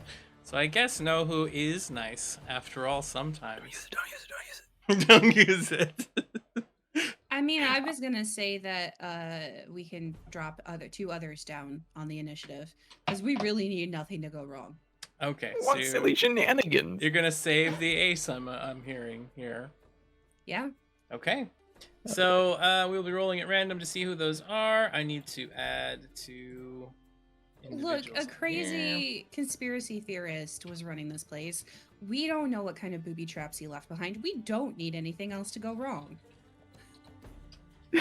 Funniest thing about that is like one of the incentives was like something's gonna go wrong on this excursion, and I'm like, that was gonna happen anyway. Yeah. Like, All All right, so 1, 2, 3, 4, 5. Give me a d6 roll to see who is going to be dropped down alongside you. 4.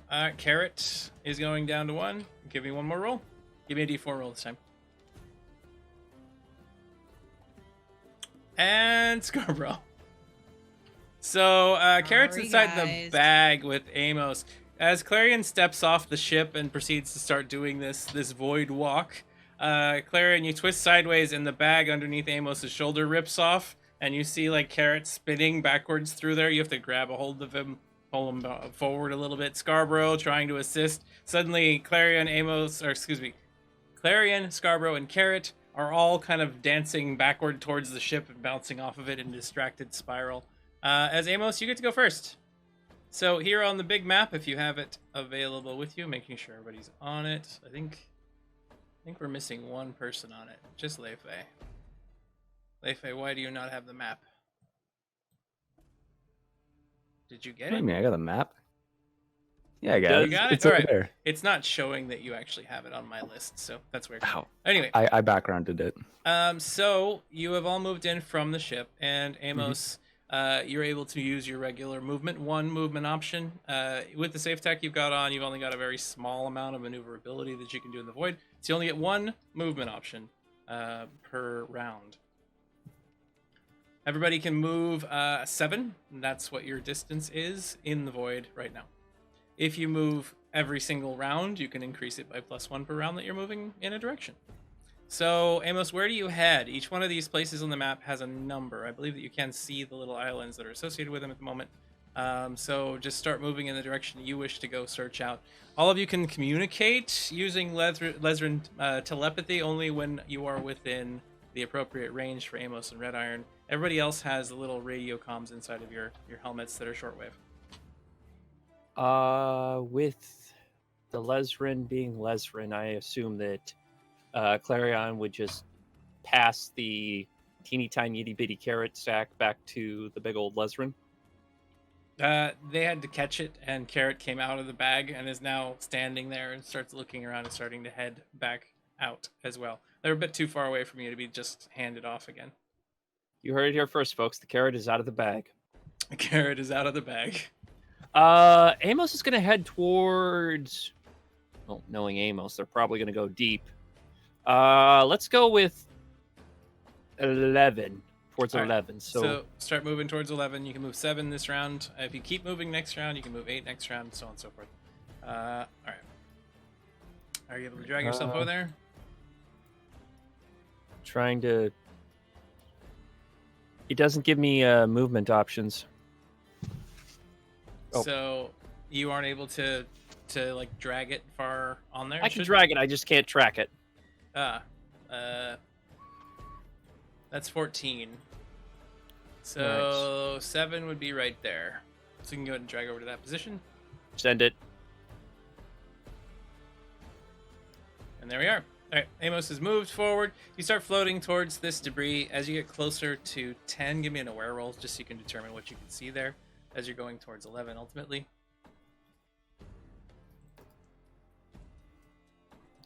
Ooh! That 20. All right.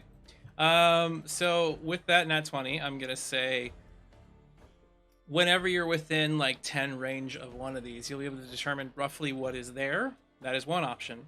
The other option is that you will be able to see locations where water should be easier. So either you can tell roughly what is in an area when you're within range 10, or you can determine if there's water right away. This goes throughout the campaign? This is just for this scenario here at the moment. Water is life. Water is life, so we're going with water. Okay. So you're able to kind of sense where water is going to be in this location. As you're coming closer to node 10, you can tell that there are tanks there that contain water. So that place does have some machinery parts that have water. Next up on the list, we're moving Red Iron. Red's got a different idea. Red does not put their safe tech on, and instead walks over to the nav console. Okay. Pulls out his scanning hand. Okay, grandfather, why don't we simplify this equation a little bit? Sets his hand on the nav console and tries to use it to do a mass sweep of the entire area using overload. You had burned finding it in the trees. And Yep. give me a magical roll and spend an overload as you attempt a chaos effect. Have we gotten any regen lately? No, there's been a lot going on recently, and you Well, have not been able to do so. Okay, here we go. And magical, which I'm good at.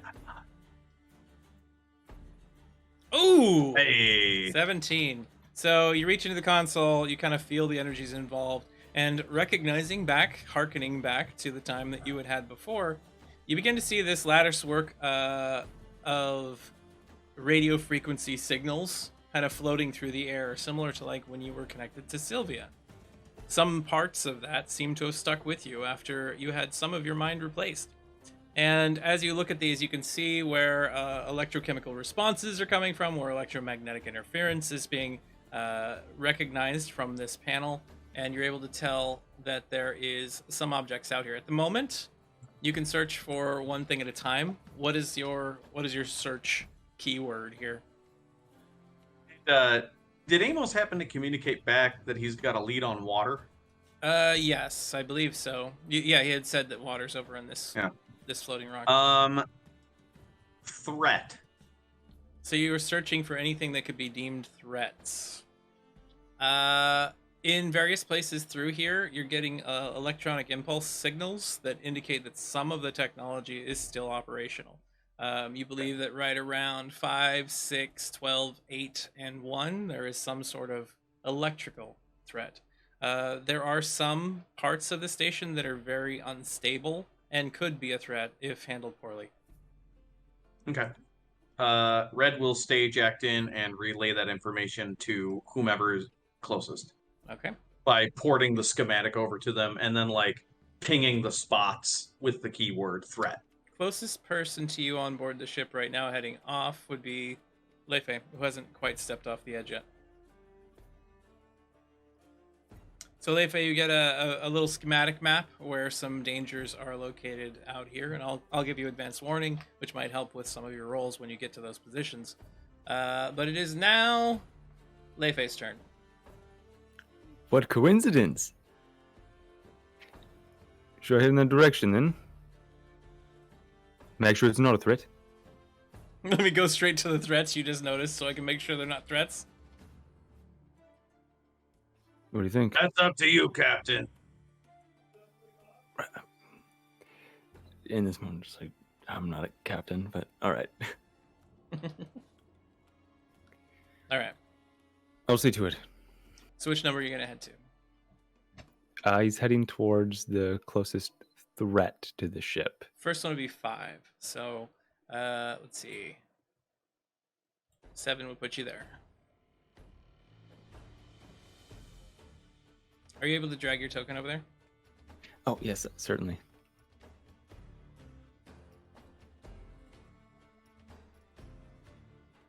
Not working here. What's going on? 7. There you go. Oh. What happened? Oh, it seems to think you're all outside the map. That's what's going on. Hold on a second. That's why people are having a hard time using these, I think. So as Leifei floats through space, there's this floating like long jump motion they're doing, and this immediate feeling of, oh right, I'm in space again, as they start moving like they were when they were about to die last time. Right.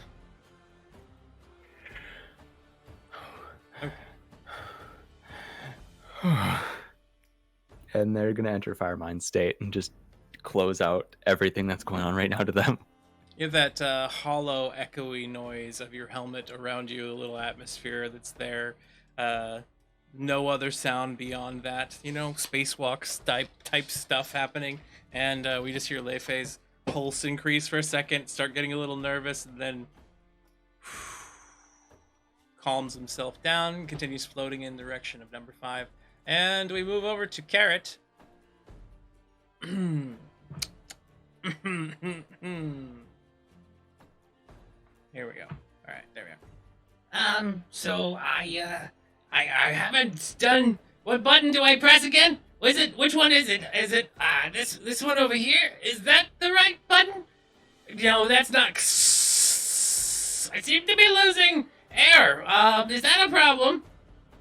Yes, Carrot, that is a problem. Clarion will help him fix it. Give me a brains roll as you attempt to repair the jettisoning of atmosphere from this safe tech. 17, you're able to fix that. That is going to use part of your turn. Scarborough off to the side just goes, Oh, you goddamn idiot! You know what? I can handle this myself. I'll just continue on with everybody else. This is fine. This is. and Scarborough goes in a random direction as he hit the wrong button on his suit. Flying 1, 2, 3, 4. Okay, back towards the ship.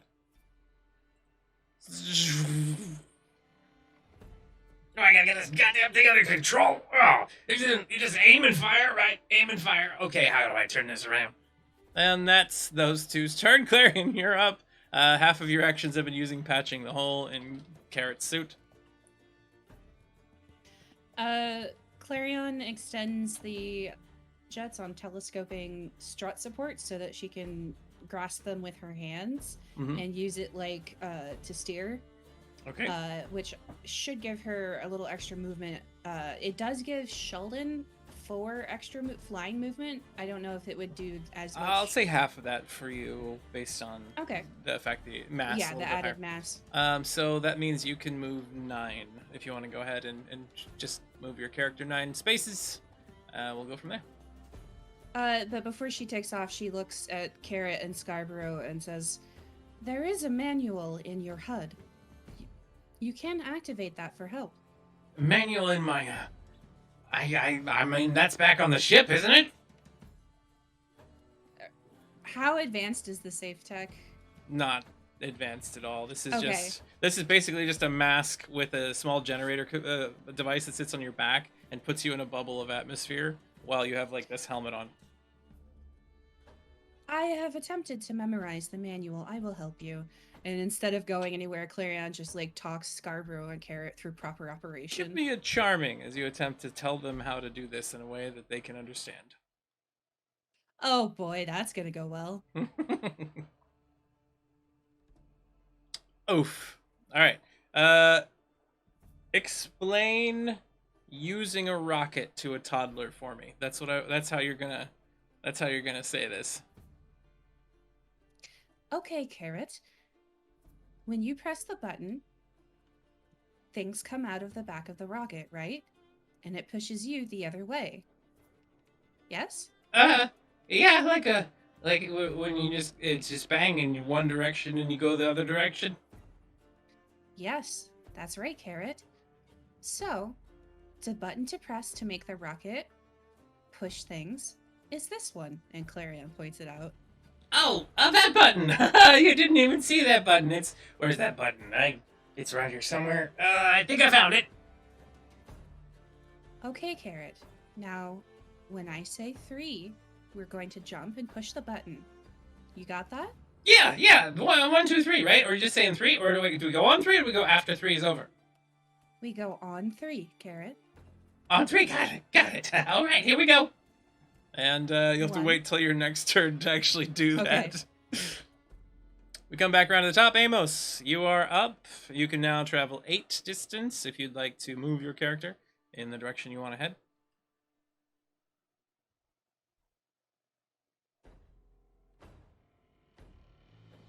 If it's not working for you, I can do it as well. Oh, me? Amos. Oh, sorry. There we go. Excellent. That is 8, and you float over. You can see that little compound, that little bit and piece of the station floating around there at the moment. Yeah. Let's see. A series of mechanical pumps, plumbing, and tanks are bundled together here. It seems like this used to be a water processing and storage back before Bezamini exploded. Much of the exposed tubing has had the water boil off of the vacuum, it appears. And from where you're at, you can tell that there are damaged seals all around. You think that maybe if you're careful, the tanks can be removed without losing more of the fluid. So, if you decide to go all the way to that island, you can attempt to salvage that yourself, or you might want to wait for an engineer of some kind. Amos is going to relay this information back, and they are going to continue on towards the next one. Amos can no longer reach anyone with his telepathy. You can make hissing noises over the radio if you'd like. Can I mouth? I have a radio. Can I just give like blunt, garbled, not quite speech? You can attempt to, but it's not really talking. So it is. You don't have vocal cords as a normal person does. You don't happen to have a tongue that works for forming syllables. That's the reason why you speak telepathically. However, I mean, if you really want, you do have a toaster that can speak for you. And I let the toaster do the speaking. The brave little toaster does the speaking. All right, so what do you tell the toaster to say to everyone, and I will relay that. 10 has water. Yeah. Do they know that? So everybody is aware. Blue Lizard says 10 is water. You all hear the Thank voice you, of Ruby. Moody over the radio. Good job, Moody. Good. I did good. Good. I did good. I'm glad. Thank you for saying I did good. You did good, Moody. You did very good. And we now move on to the next person. Red Iron, back aboard the vessel. What are you attempting to do now, or are you going to head out with everyone? And Red, Azedine gets a +1. Nora, you have a +1 from Pat. hey. Hey, McSherry also got. She's not here at the moment. So Red, the third arm points over at 10, and then like kind of like a little laser pointer, like sends out a couple of indicators that Red is going to head that way. Okay. And then, but before Red leaves, Red really quick asks the nav console, because they're still jacked in. The keyword is value. Value. How are you defining value? High grade material. High grade materials. So either unique materials or just high grade scrap. So finding the greatest concentration of high grade materials seems to come from 8. There seems to be a large amount of intact machinery there. Okay. And then if Red has another action, Red will head towards 10. All right. So you hop down off of the vessel and head towards 10. You are now outside here. You can go ahead and move 7 if you're able to. Oh, there we go. Hey, I'm on the map. Oh my god, my icon is so small. All right, that's Carrot. You can zoom in. There I am. There I am. With your center mouse button, you can actually zoom in and out just so you're. How do I see how many is set? Okay. I'm gonna make our map a little bigger for our audience, I think. I think that's 7. I think I just did 7. Give me 1 second here. That is 7. Yep. There you go. Start jetting forward. Oh, am I passing close enough to Amos now that I can let him know? Let's see. Yes, you're within range now. Red sends the schematic, the updated schematic that includes all of the threats that he's identified, and the notification of valuable scrap on 8. All right. So he sends you the information over, just so you're aware, Amos. Which it was, 5, 6, 11, and 1 are threats. 8 is scrap. Yes, 8 seems to have the most scrap. Those are the most direct threats. 5, 6, 11, and 1 have the serious threats, and then there are minor ones, like everywhere else. Cool. So you start moving out in that direction. You relay the information to Amos, And we now move down to Leifei. Leifei, you can now move 8. So, now we're floating in space. As he's floating in space, spinning around. What do you all think about the Yonless people? I haven't had a whole lot of time to talk to you. He's going towards 5. All right, so keep floating over towards Yeah. 5. Leifei's voice comes out over the comms. Everybody can hear it. Currently, only Red Iron, Carrot, Scarborough, and Clarion can respond without Red using Iron- the little robot. Red Iron replies that they think it's problematic that the Yonless crew are going after Syl technology and that we're not intervening, despite what just happened. But, like, I guess if they want their entire crew assimilated, that's on them.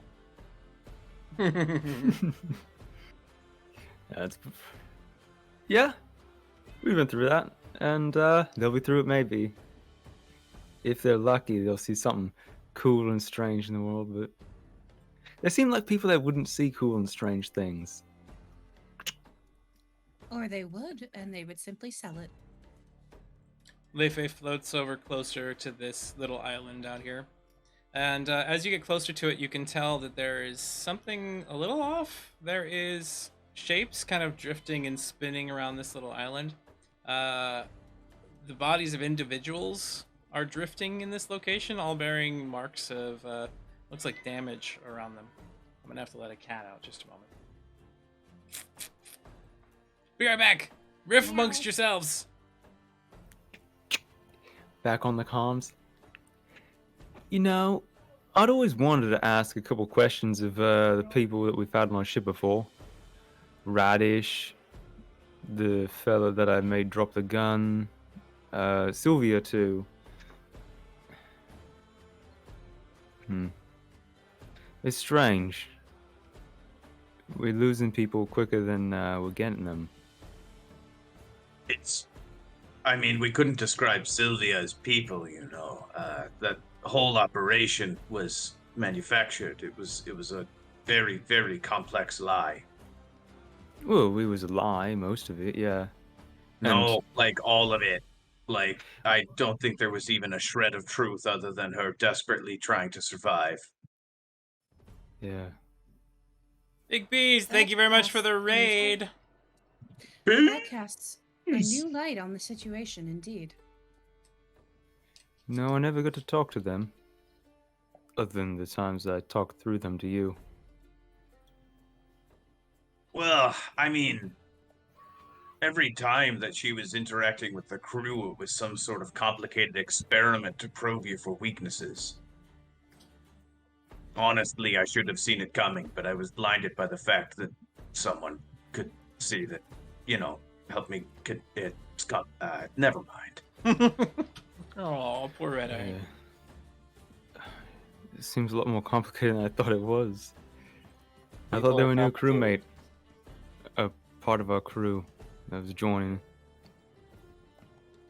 Oh, shit. Red I'm Iron, sorry. I must commend you. You seem more self-aware than before. Yeah, something about, realizing that being trapped in my own world, is actually a vulnerability for the rest of you,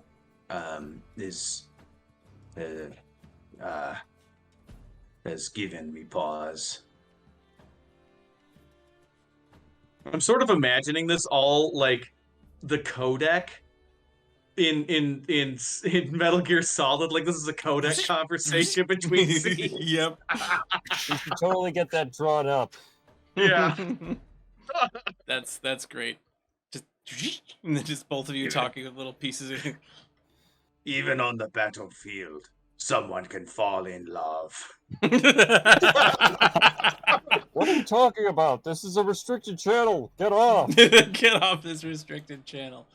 All right, we move back to Carrot, who now attempts to push the button. I apologize, Leifei. I did not mean to interrupt you. Oh, no worries. Breeze off the back. So Carrot hits the button, Oh, this button. Yeah, I'll hit this one right there and ah! You see him like flying straight up and away from you. Yes, point it opposite of where you want to go, Carrot. Oh, the opposite of up is down. All right, maybe I'll just turn it out. Whoa, whoa, whoa, whoa, whoa, whoa, whoa, whoa. You see Carrot begin spinning in a circle above the ship. And Scarborough's turn. Right, we got this thing here. It's time not to screw everything up all the time. Here we go. And he begins flying out in the appropriate direction, following after Red Iron. Scarborough seems to have gotten the hang of it. And that is now Clarion's turn. Clarion will grapple Carrot. Emergency grapple lashes out, grabs a hold of Carrot's like backside. And then you can start moving. Yep. This puts you back to normal movement for now, without the +2 as you're dragging Carrot. That's fine. All right, where do you head towards? All right, there we go. I'm just gonna head kind of in between the two islands that we seem to be going for. Just to stay kind of in a central position in case anything happens to anybody. I can get to them quickly. All right. I seem to have gotten the hang of it. All right, I'm going in a direction. I mean, I'm facing the wrong way, but I seem to be flying the right way. Carrot, that is because I am grappling you. Oh. Okay, well then that worked too. And see, plans have accomplished what we intended to do all along. Friendship and companionship and being part of a crew. That gets us places we didn't know we could go before, like out into space. Yes, please maintain the positive attitude, Carrot. Can do until something horrible happens. As always, Carrot. Amos, you are up. You're going to 10, you're going to bypass it. Going to 10. Going to 10. All right, so you fly on down and give me an agile roll to land. Can you hear me all right? Yep, can hear you. And that is going to be a slightly botched landing, potentially resolving into some damage. Can I ace that because it's water and I don't want to break anything? Of course. Ace is out, and here goes a secondary roll. Getting a 15 this time. Amos twists, turns, retro jets, slows down, lands aboard the top of this wavering and floating platform that is number 10. So from where you're at, you can see that there are a series of water tanks that are attached to a variety of housings and pipes, tubing, and wiring. You think that maybe you could deattach them, but there is some damaged seals. If you take them off too quickly, the water will just evaporate out really, really rapidly. Some of it, of course, might become ice. But what do you attempt to do right now? How much water is there, first off? Give me an aware roll as you tap the tubs, you check the gauges, you see if they're broken, that kind of thing. We'll see how much information you're able to get. With a 14, you can tell the gauges are still functioning appropriately. There is what you would think is probably between 8 and 10 weeks worth of water in all of these tanks if you were to gather them all. How much air do I have left? You've got 30 minutes total. You've only been out here for 5, so you've got about 25 minutes left. All right. I am going to take every necessary precaution as Amos to carefully collect as much of the water as I can. Okay, so taking it extra carefully is going to mean that you have to wait 1 round before you can make the roll, but your roll target will be reduced. So on your next turn, you can make that roll. Can I make it 2 rounds and have it greatly reduced? Yes, if you're doing the utmost care, you're going to sit there, and basically we just see Amos start getting out a little bit of tools here and there and start looking where they need to go, and then very, very lightly and carefully starting to work on this thing. So Red, back to you. You see Amos land on one of these meteoroids, whatever you want to call them, and start tinkering with it very carefully and slowly. Red also tries to land. Can you go to the same place on 10? Yeah. Okay, let's see. Where is... 8 puts you right at the edge of it, so you won't be quite there yet to land.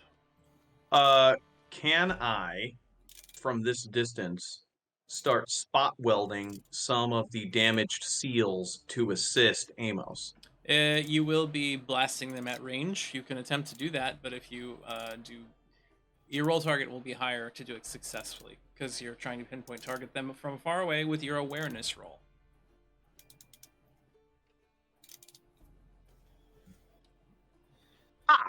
I know what to do.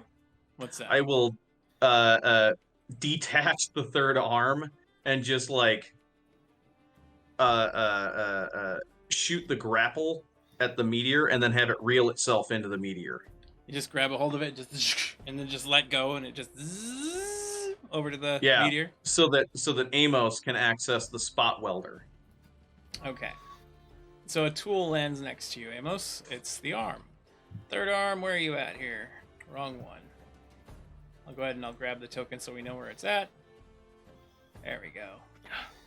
That was fourth arm. Damn. Third arm is over there next to Amos now. And it just kind of crawls up the side to you, and you see the tip of it just become and start glowing with a radiance. It's ready to act as an arc welder. Go away. The toaster speaks, moody from the side. Oh, another friend. I see you happen now. Oh, look at that. It's some sort of heat relay. Interesting. Moody, I need you to tell it that we don't need it here. We have this under control. Oh, Blue Man says we have this under control and that you should leave. Oh, I was heading over to another spot. You see an arc of lightning just into the third arm. It turns around, moves over to the edge, and launches itself back at you. Moody? Onto your side. Moody, did you just hijack the arm? You told me to tell it to go away. No, I did. There is a difference between telling something to go away and making something go away. Oh, I was not aware. That's okay. Can you apologize to the arm and tell them that you misheard? Of course. I'm sorry, Arm. I didn't. Oh, you can't hear me right now. Let me do your radio. Okay. Amos. Amos. I understand you're upset with me, but if you pop one of those seals, then we're going to have less water. But I know. do whatever you want. And then Red just scuppers along. All right. So third arm lands back on and reattaches. And you're able to continue on your next round. Leifei, you are up again. You can make it to 5 at this point in time, or you can continue traveling by. Just floating. Just keep floating. All right, you can move right past that pile of floating bodies. Yep. Where are you This is the first time I heard they were called bodies. where are you gonna head from there? He's floating to 5 wholly. He's gonna land on it and start looking over it. That's where the bodies are accumulated. Okay. All right. So as you float over and you're staying in the air, or you're staying in the away from it, right? Or are you landing on the actual? He's landing on it. Okay. Give me the agile roll to land. Certainly.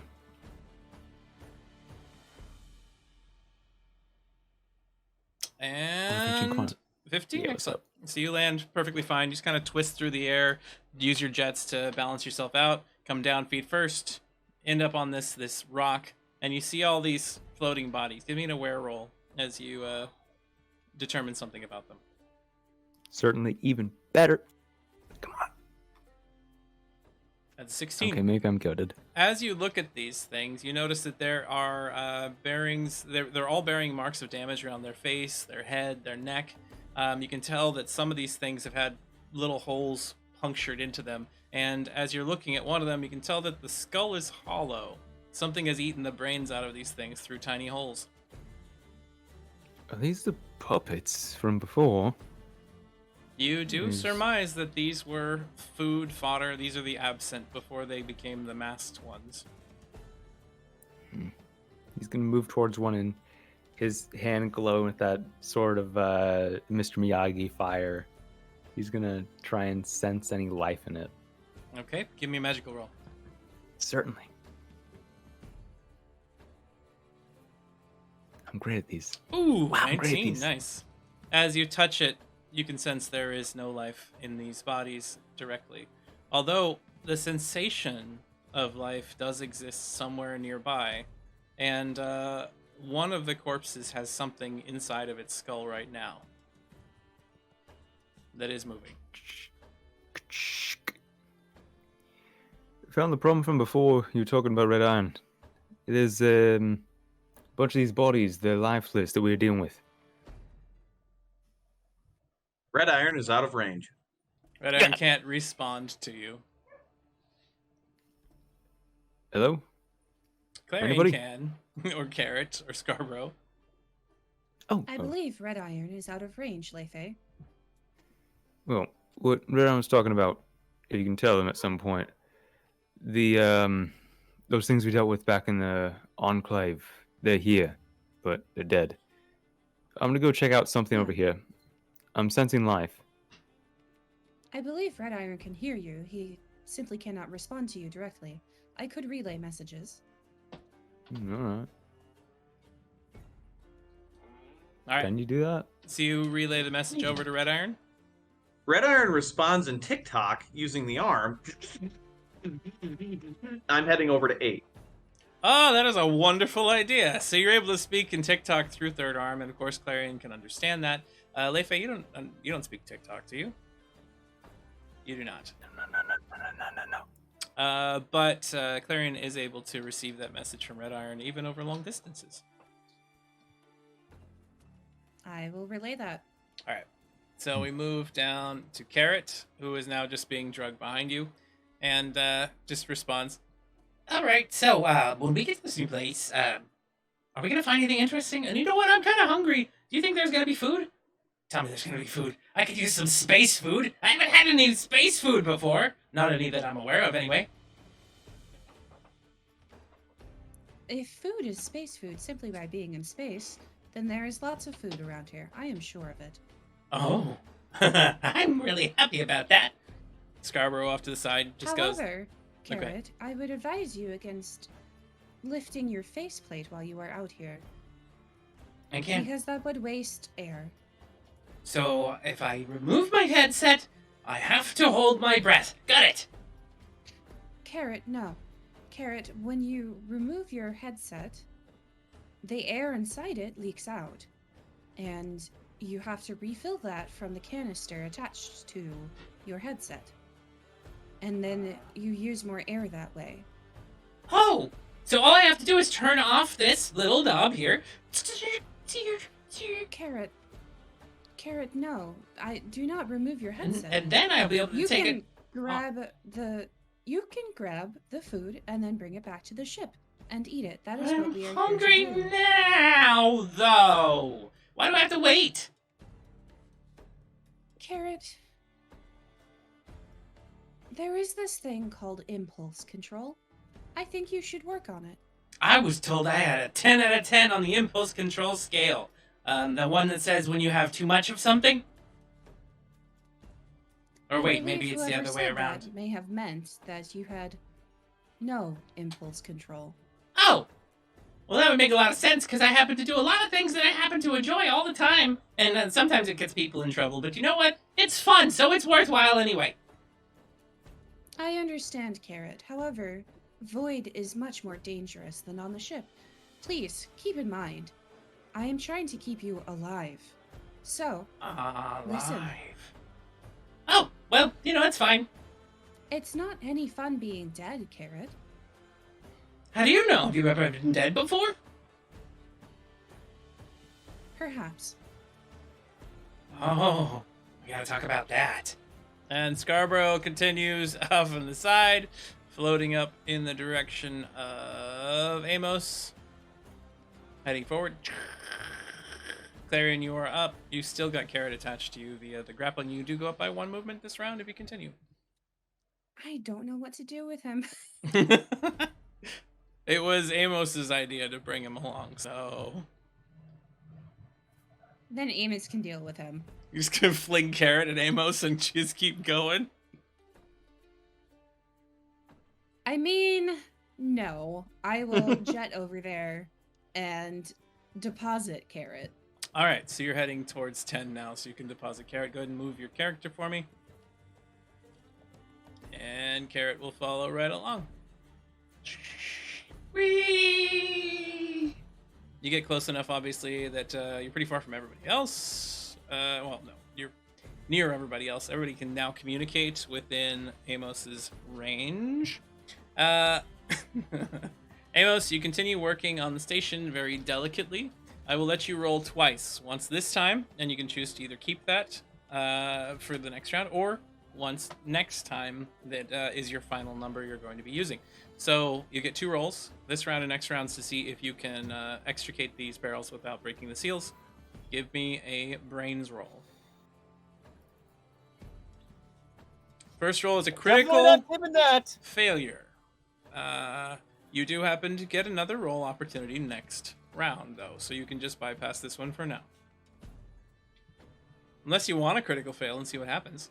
I do not want this roll. Okay, and we're just going to continue on.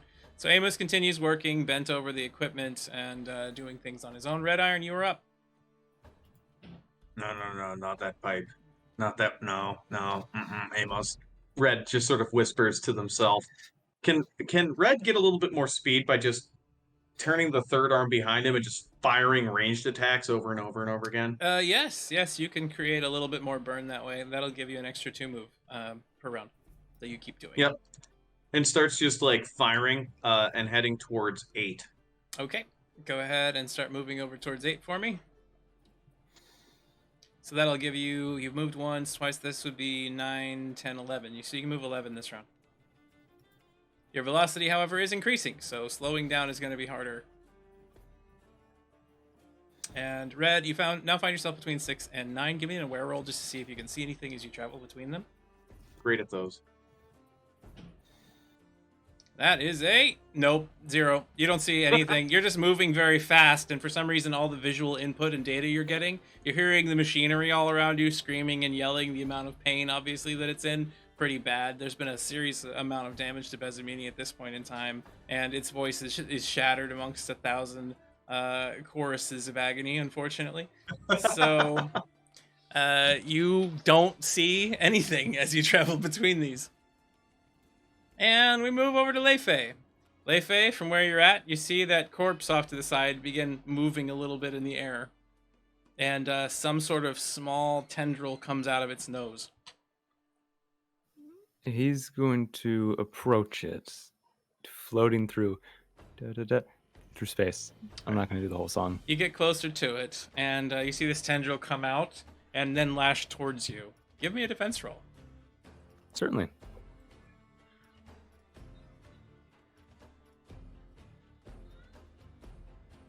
You are about to be struck by this creature and grappled unless you do something. I'm going to do something. I'm going to ace that. Okay. Give us another roll. You're trying to beat a 14. 17. Certainly. So this thing just comes out into the void, tendrils out. You see this large bulb filled with these almost root-like structures sticking out of this corpse's face with one large barbed tentacle that just lashes out and tries to grab a hold of you. You just move aside, twisting on your feet, kind of dancing out of the way. And what do you do with your last action? Maybe I should have brought that chain along. And as he's moving about, seeing this thing as a threat, he's going to try and dispose of it with a swing of... Your Kusurigama? Yeah, he'll use the sickle of that. Okay, your Koslav sickle. Go ahead and give us your attack roll. Bang, bang, bang, bang. While the Whoa! creature is not used to defending in the void, it gets a 14 to your 12. You're too shy. You are going to miss. As he swings, this thing catches his gauntlet, and you can see Lethe just pulling back through the void as he's just sort of gobsmacked. And that would be your turn. Carrot now dangling behind Clarion, just waiting. So we'll see what happens with that. Scarborough continues forward, lands on the ground, or attempts to land on the ground next to Amos, not getting the memo that he's not supposed to come assist. And we'll see if he lands. He does. Hits the ground, comes over next to you, pats you on the shoulder. Hey there, big guy. You need some help here?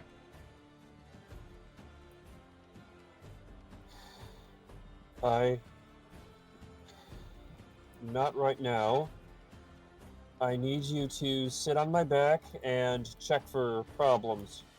Check for problems? Like what kind of problems? Like debris that's about to hit us. Oh, protect you from falling sky debris. Got it. Hold on a second. I'm just gonna float right on here. All right. And I'll just sit here right against your back. And I'll just get out my guns. I'm good at that part. You see him just draw his revolvers and kind of point them off at the sky. Not realizing that without any form of atmosphere whatsoever, those are useless at the moment. Yeah, don't shoot anything without telling me beforehand. All right. Well, I will give you a millisecond warning when I'm about to fire. No big deal. Okay. If you fly, I'm gonna start flying. And so is the water. All right. Well, then we'll just be careful. Over to you, Clarion. You continue moving forward at this point, or are you going to try to drop off Carrot? At this point, having overheard that conversation, I think Clarion just slows down and is like, better not. The water's pretty important. Okay. So she will try to come to a stop right there in space. All right. So you will just roll brains to adjust your position so you can just hover. Yep. Now, if you roll too low, all right. You have a hard time stopping, which means that you're going to... Oh, you got an ace. All right. 18. You're able to come to a stop, and as Carrot zips past you, you now need to roll strong to keep Carrot from crashing into the surface of this little asteroid. Oh no. Can I say that she would have reeled him in while they were approaching, or no? That doesn't necessarily stop his momentum, so you still do need to roll Okay. strong. But I will say that you'll have an advantage on that since you have the reel.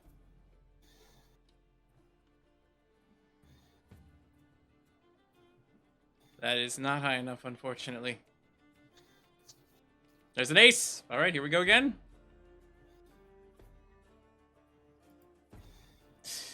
That is not high enough, I am not unfortunately. strong. All right, so Clarion, as you grab a hold of this, it starts pulling on your actuators and your shoulders so hard you're afraid they're going to pop out, and you have to let go or potentially lose an arm.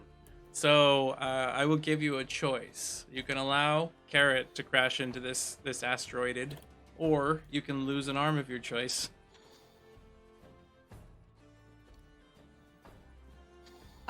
We need that water. I'm gonna lose the arm. And Alright. Carrot goes flying off. Give me a d6 roll, anything like that. Even left, odds right.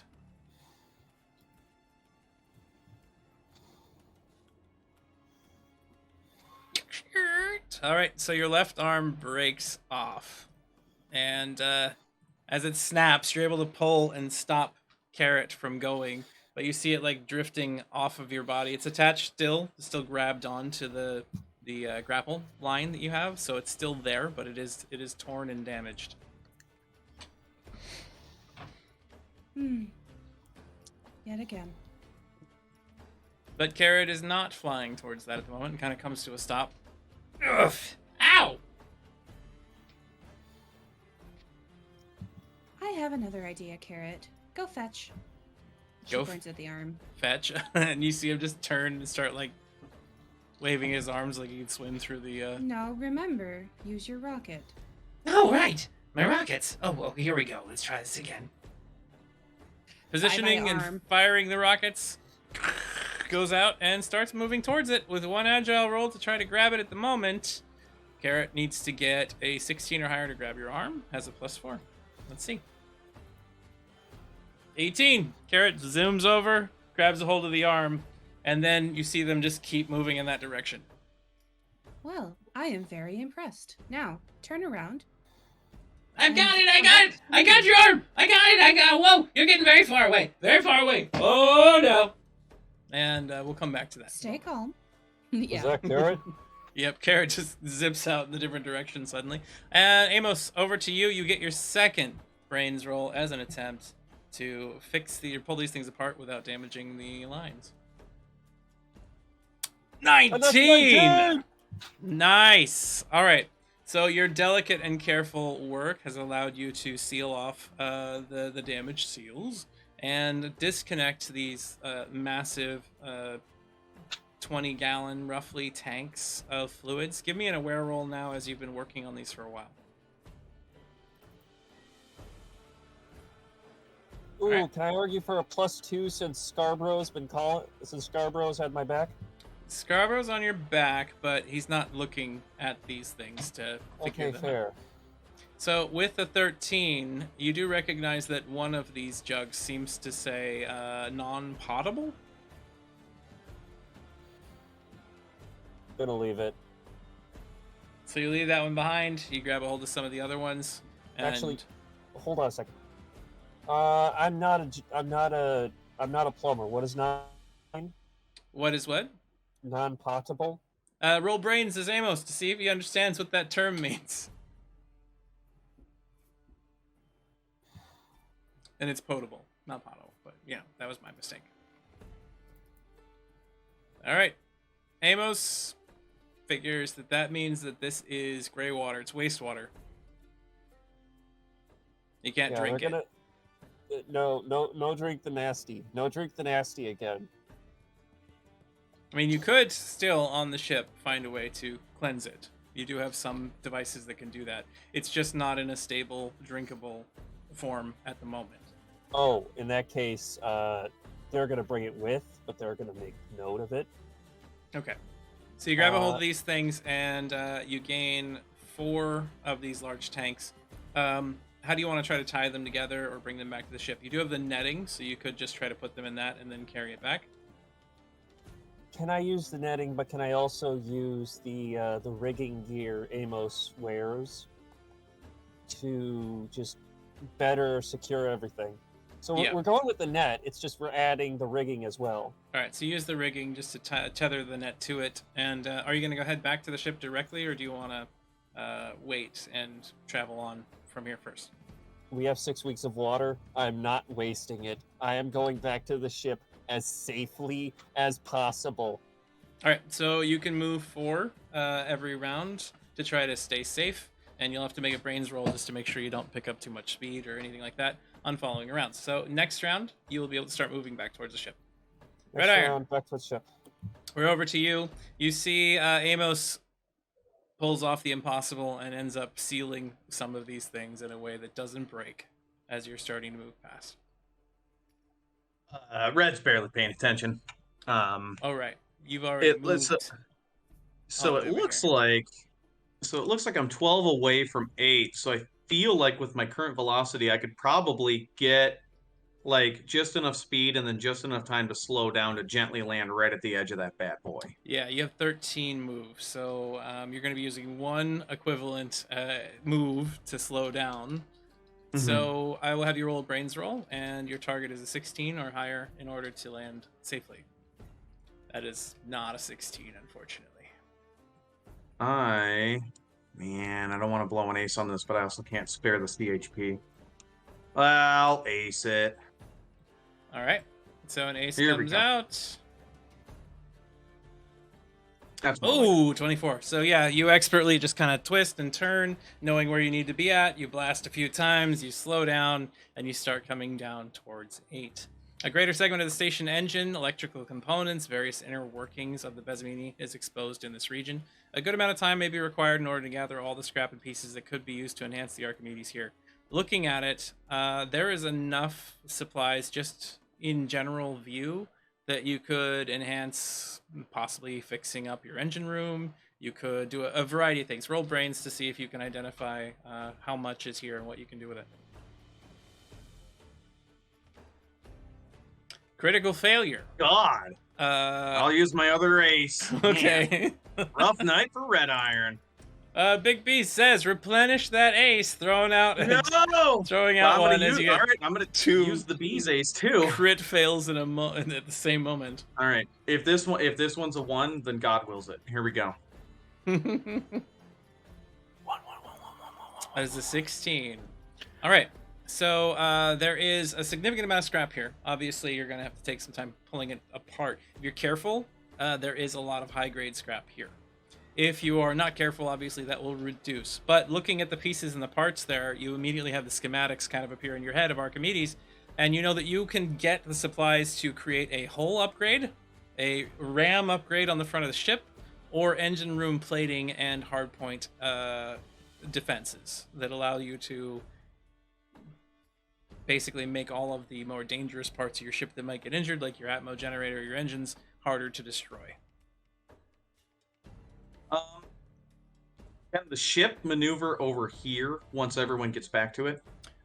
Possibly, but there is dangerous debris in the area, which is why you all came out here on foot or on body, whatever. Because I only have, 15 minutes of air left? Yes, roughly 15 minutes of air. But there is some ways around that, potentially. Give me another... Well, we'll do it on your next turn. So you've landed here now. And when we begin, you can check around a little bit. Leifei, Okay, cool. Thank you. we're back over to you. Currently, my disposition with this puppet. Yes. So the body Leifei. kind of twists in the void, and you see that tendril start arcing around, getting ready for another puncturing attack. No. Leifei's gonna enter waiting. All right, so you're gonna wait for it to go first. Yes. All right, then it strikes at you. Just tendril comes out, whoosh, and it gets a 14. Waiting allows you to potentially attack first, so go ahead and give me your roll. I'll just get it. There we go. Oh, that is a 9? 9. Do you want to keep a 9? Do you have any way to not? I don't think I have any way of not taking a 9. All right. Well, you are about to get struck. So this thing flings out, and it strikes you in the left arm.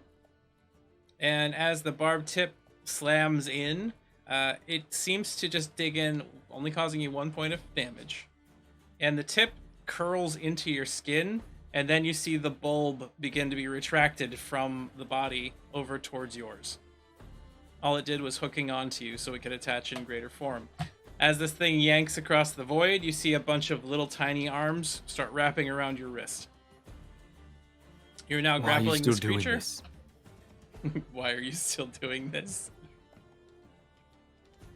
Fantasy Ground says, "Oh, you didn't want any problems? Here's your problem anyway." Oh. Over the next 5 seconds, do they talk at all? The creature, whatever it is? Yes. Using the Ioun Stone around your neck, you can tell that this thing is animalistic. It has no major sentience beyond something like a virus or a bacteria. All it is trying to do is consume to survive. I see. Then. Oh. Wait. Okay. Hold a moment.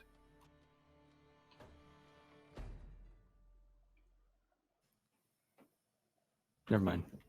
Sorry, I was just thinking about. All right, you have one standard I was- action remaining, by the way. I waited. I can't make another action. That's right. That was all you got. So you are currently grappled. To break free from that thing, you will have to roll against its strength in the following rounds. Certainly. Otherwise, it's going to continue being a problem for you here shortly. Nobody else even knows what's going on, but Leifei's over there like, ah, with this thing crawling up his arm. Grappling with a face hugger. Good job. Carrot That's what I attempts do. to correct course. All right, here we go. Just press this button, and it just goes in this right direction, and it just goes like this. Small taps, Carrot. Carrot flies around the outpost in the wrong direction just a little bit. Scarborough on the back of Amos kind of turns back. All right, big buddy. Do you need my assistance getting this back to the ship? Affirmative. All right, I'm going to add a little bit of my jets on. That way we can kind of push this thing together, and that should work, right? You just add a little extra. That's a good idea. Do it quick. Do it safely. Air's gonna get. Do it safely. Air's gonna get a bit thin. And it's suddenly just there's a burst behind you, and you get launched forward a little faster than intended on your round. Clarion, you see Amos and Scarborough there kind of attached at the hip, kind of being a Voltron style thing, and then Amos is lightly like hitting the jets and moving back towards the ship, and Scarborough goes, you see a bunch of flames suddenly appear. Clarion gets out of the way and then uses the rest of her movement to try and intercept Carrot. All right, so you just dodge those two heading back towards the ship and move over towards Carrot to intercept. That would put you, right in front of and to the side of Carrot. Do you want to try to catch them? Have them slam into you? What is your intention? Catch. All right, you've got one arm. So give me a strong roll as an attempt to catch.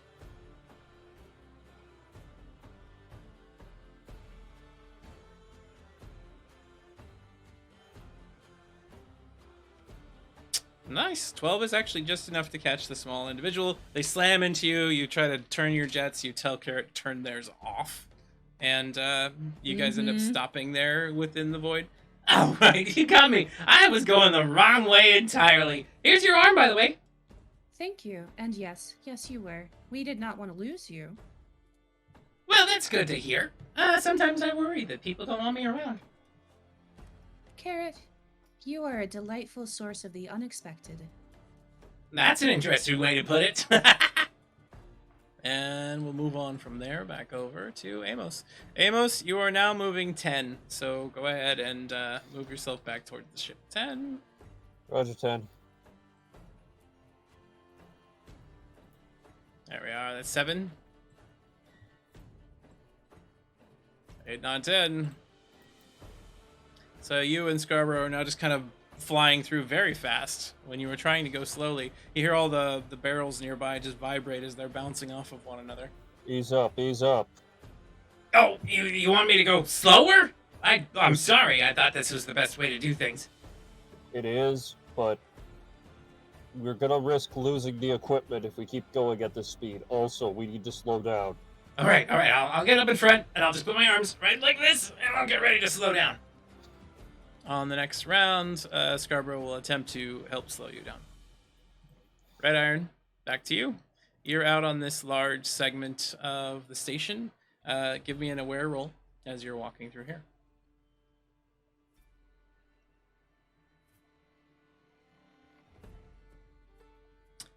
Okay. I will give you a choice. Either you miss a key detail, but you find a source of atmosphere, or you find nothing. Actually, Red was going to look for a source of atmosphere anyway, so... Okay. So as you're walking in here and you look around, you see that on this outpost there is a series of lockers on the section of the land here that's still kind of free-floating. And there is an oxygen symbol. There's safe tech inside of those lockers. And they all seem to have the green charged symbol still on them. Red sends back to Clarion and TikTok. Let the crew know to come pick me up at 8. Pick me up at 8. It's a date. And then Red's going to go grab one of the...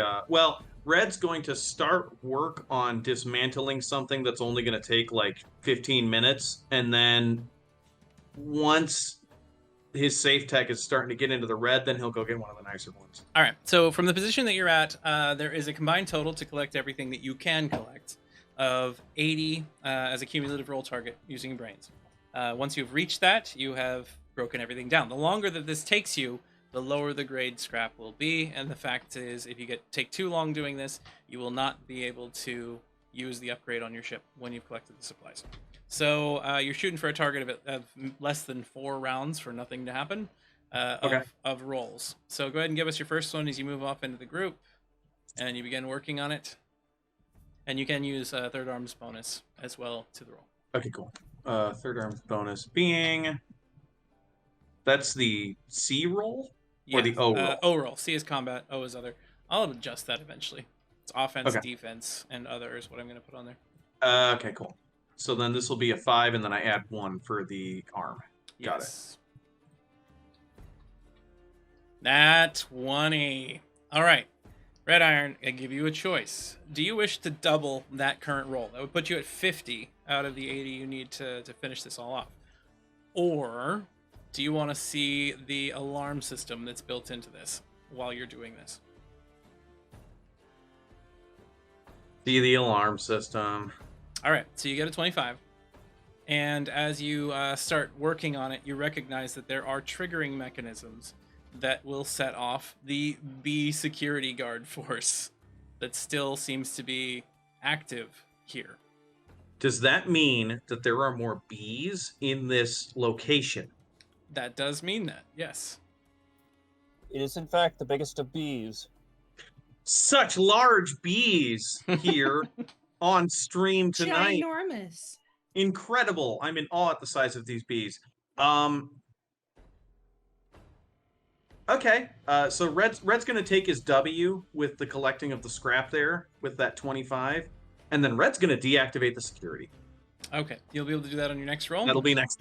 Yeah. And we'll see if that is something you do. If you roll poorly, you will be triggering it. But we'll get to that when we can. Leifei, back over to you. Give me a strong roll, sir, as this thing starts climbing up your face mask and proceeds to try to puncture your safe tech.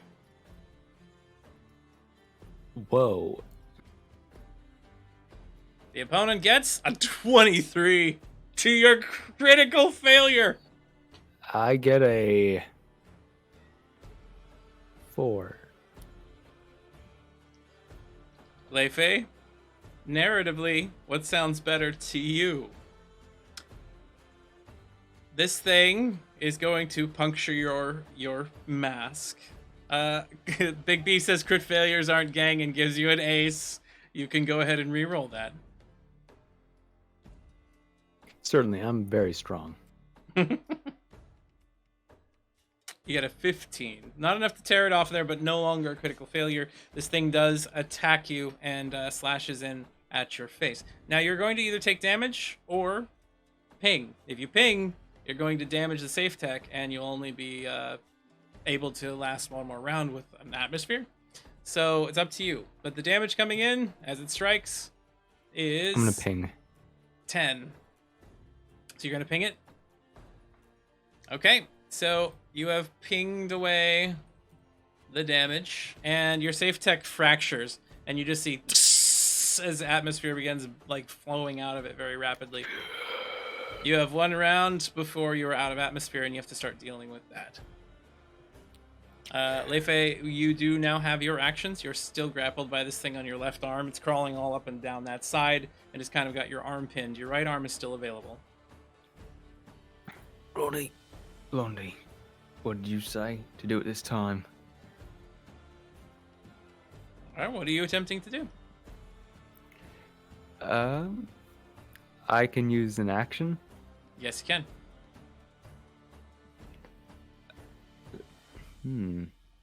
Leifei is going to raise his hand. It's going to glow with that ethereal fire from before that sort of Miyagi touch. And he's going to try and disrupt its body instead of heal it. Okay, so you're reversing the effect of your normal good touch. Give me Yes. a chaos roll. How many applications are you looking at? I'll use a simple one for now. Okay, give me a magical No, roll. I'll use two. I'll use two. 2. Magical roll 10, higher than a 10 in order to avoid chaos. That is No. a 7. You strike this thing with a glowing palm full of energy, and as it slams into it, you now need to roll on the chaos table. I will. It's a D100, correct?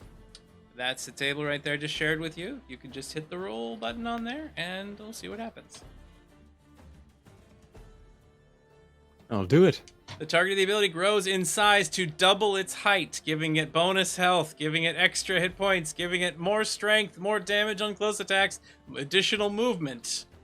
So this thing rapidly starts to expand on your on your body and just starts shaking your entire arm is incredibly pained at this moment as you're about to take some additional damage from the claws.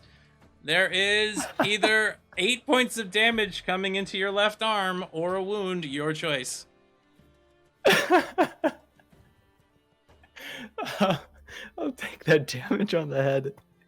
It's on the yep. So go ahead and remove 8 points of health from your HP there. That puts you down to 16, and you have a tearing sensation in your arm as this thing just kind of rears back, and you see this beak-like structure in the center of it lashing towards your face. And as your atmosphere jets out, nobody else is anywhere near you. We fade to black as tonight's episode comes to a close. You did get a heavy wounds heal, just so you are aware. But we will be returning to see what happens next week here on Sparrows. All right.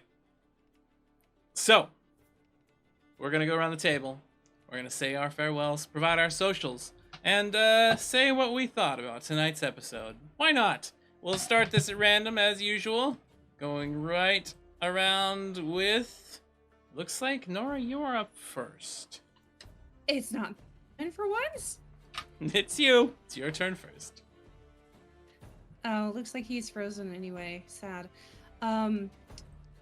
So, I forgot the prompt already. You were going to give us your socials and what you're up to, yeah. where we can find you, and then what you enjoyed about, or what your thoughts are about tonight's episode. Yeah, you can find me on Twitter at Azedadine, and on twitch.tv /Azedadine. I've only ever streamed once, but I could use the encouragement to try it again. Probably just, some chill video gaming. And you can also find me shit posting over at the Cornfields and Kobolds Discord. Message me for an invite to that. We're always having some fun.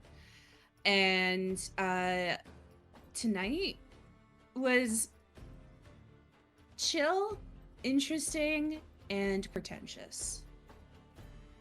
I liked all the character interactions that we got to have. There was some good interactions. You need some more of those scenes, to be honest, for everybody to develop who they are and how they're reacting to all these crazy things that you haven't always got the chance to do. So, definitely some good moments. Pretentious? Portentous? Is that what you said? Portentous, yes. Yes. Because chaos always looms on the horizon with this crew. We can't avoid it. True. You cannot get away from it no matter what you try. All right. Just so you're aware, Kai, you have gained back 7 health from Big B's Cure Heavy Wounds. And it is your turn. Oh, right. Go, Kai, go. Oh, right. It's been like 2 weeks. I think I do this every time. It's been 2 weeks. Yep, every time. you can find me on Twitch at Real Mascane. No, that's on Twitter. At Real Kai Roche. You can find me on Twitch at Mascane. I play video games, maybe. Yes. And you can find me here on Fridays, as always, as the first mate of the Sparrows crew, Life A, the McNugget, like that sort of pink ooze that makes McNuggets like smashed up against a rock. You can find me as that. You're gonna be the pink ooze smashed up against a rock. And yeah, what are your thoughts about this game tonight? About this game tonight,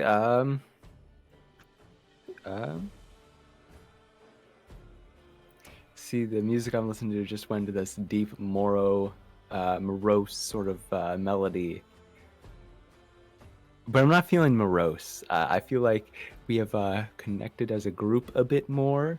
We're sort of feeling people out. You know how that vibe is. But we're in bad straits. You're in bad straits. Everybody else is fine. No. I'm talking about the long picture. Lei Fei will survive this. Oh, don't worry of about course. that. Oh, That'll yeah. be fine. McNuggets turn into a delicious treat. They're not pink forever. Right, they're only pink slime temporarily. Speaking of pink slime temporarily, Benjamin, you're up next. Hey, what's up, everybody? I'm TT Benjamin. You can find me on Twitter at TTBenjamin1. I am the host and dungeon master for the Lawful Great Adventures podcast, an actual play podcast about 4 friends on a long journey home. We are currently on hiatus after finishing up our rousingly successful first campaign, and we'll be launching our second campaign sometime in October. Stay tuned. Hey, guess what? You have plenty of time to binge the entire first campaign. Why would you do that? Well, because it's cheap, it's easy, and it's free. You don't need any other reasons. That's it. I mean, and the fact that it's awesome too could help that. Immaterial, now, hold sir. on. That Two of those reasons were the same thing. What? I would never do that. That's sophistry. And what are your thoughts about tonight's episode?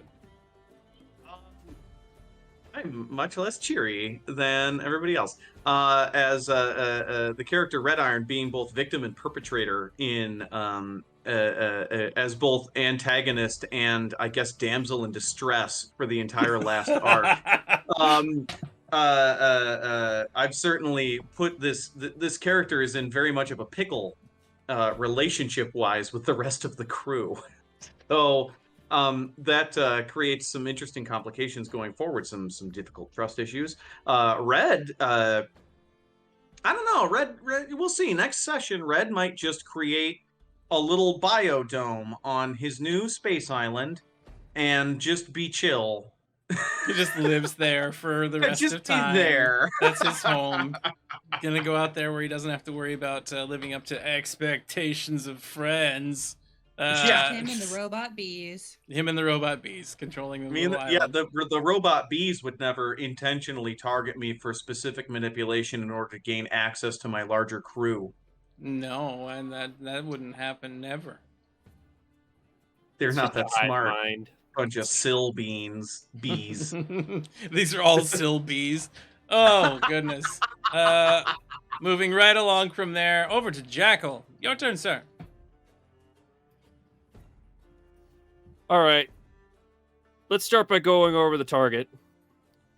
Male, asexual, about 6 foot, usually streams here and there. Target is known to be well-equipped and spontaneous.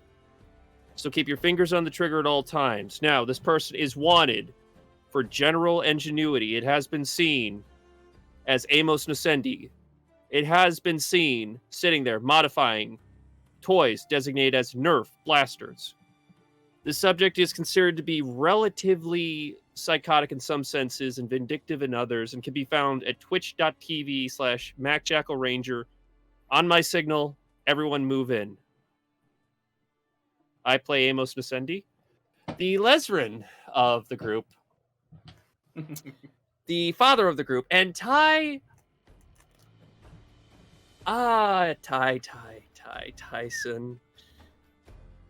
I was expecting to be taking a couple beta blockers this episode, a little bit of anti-stress medication, but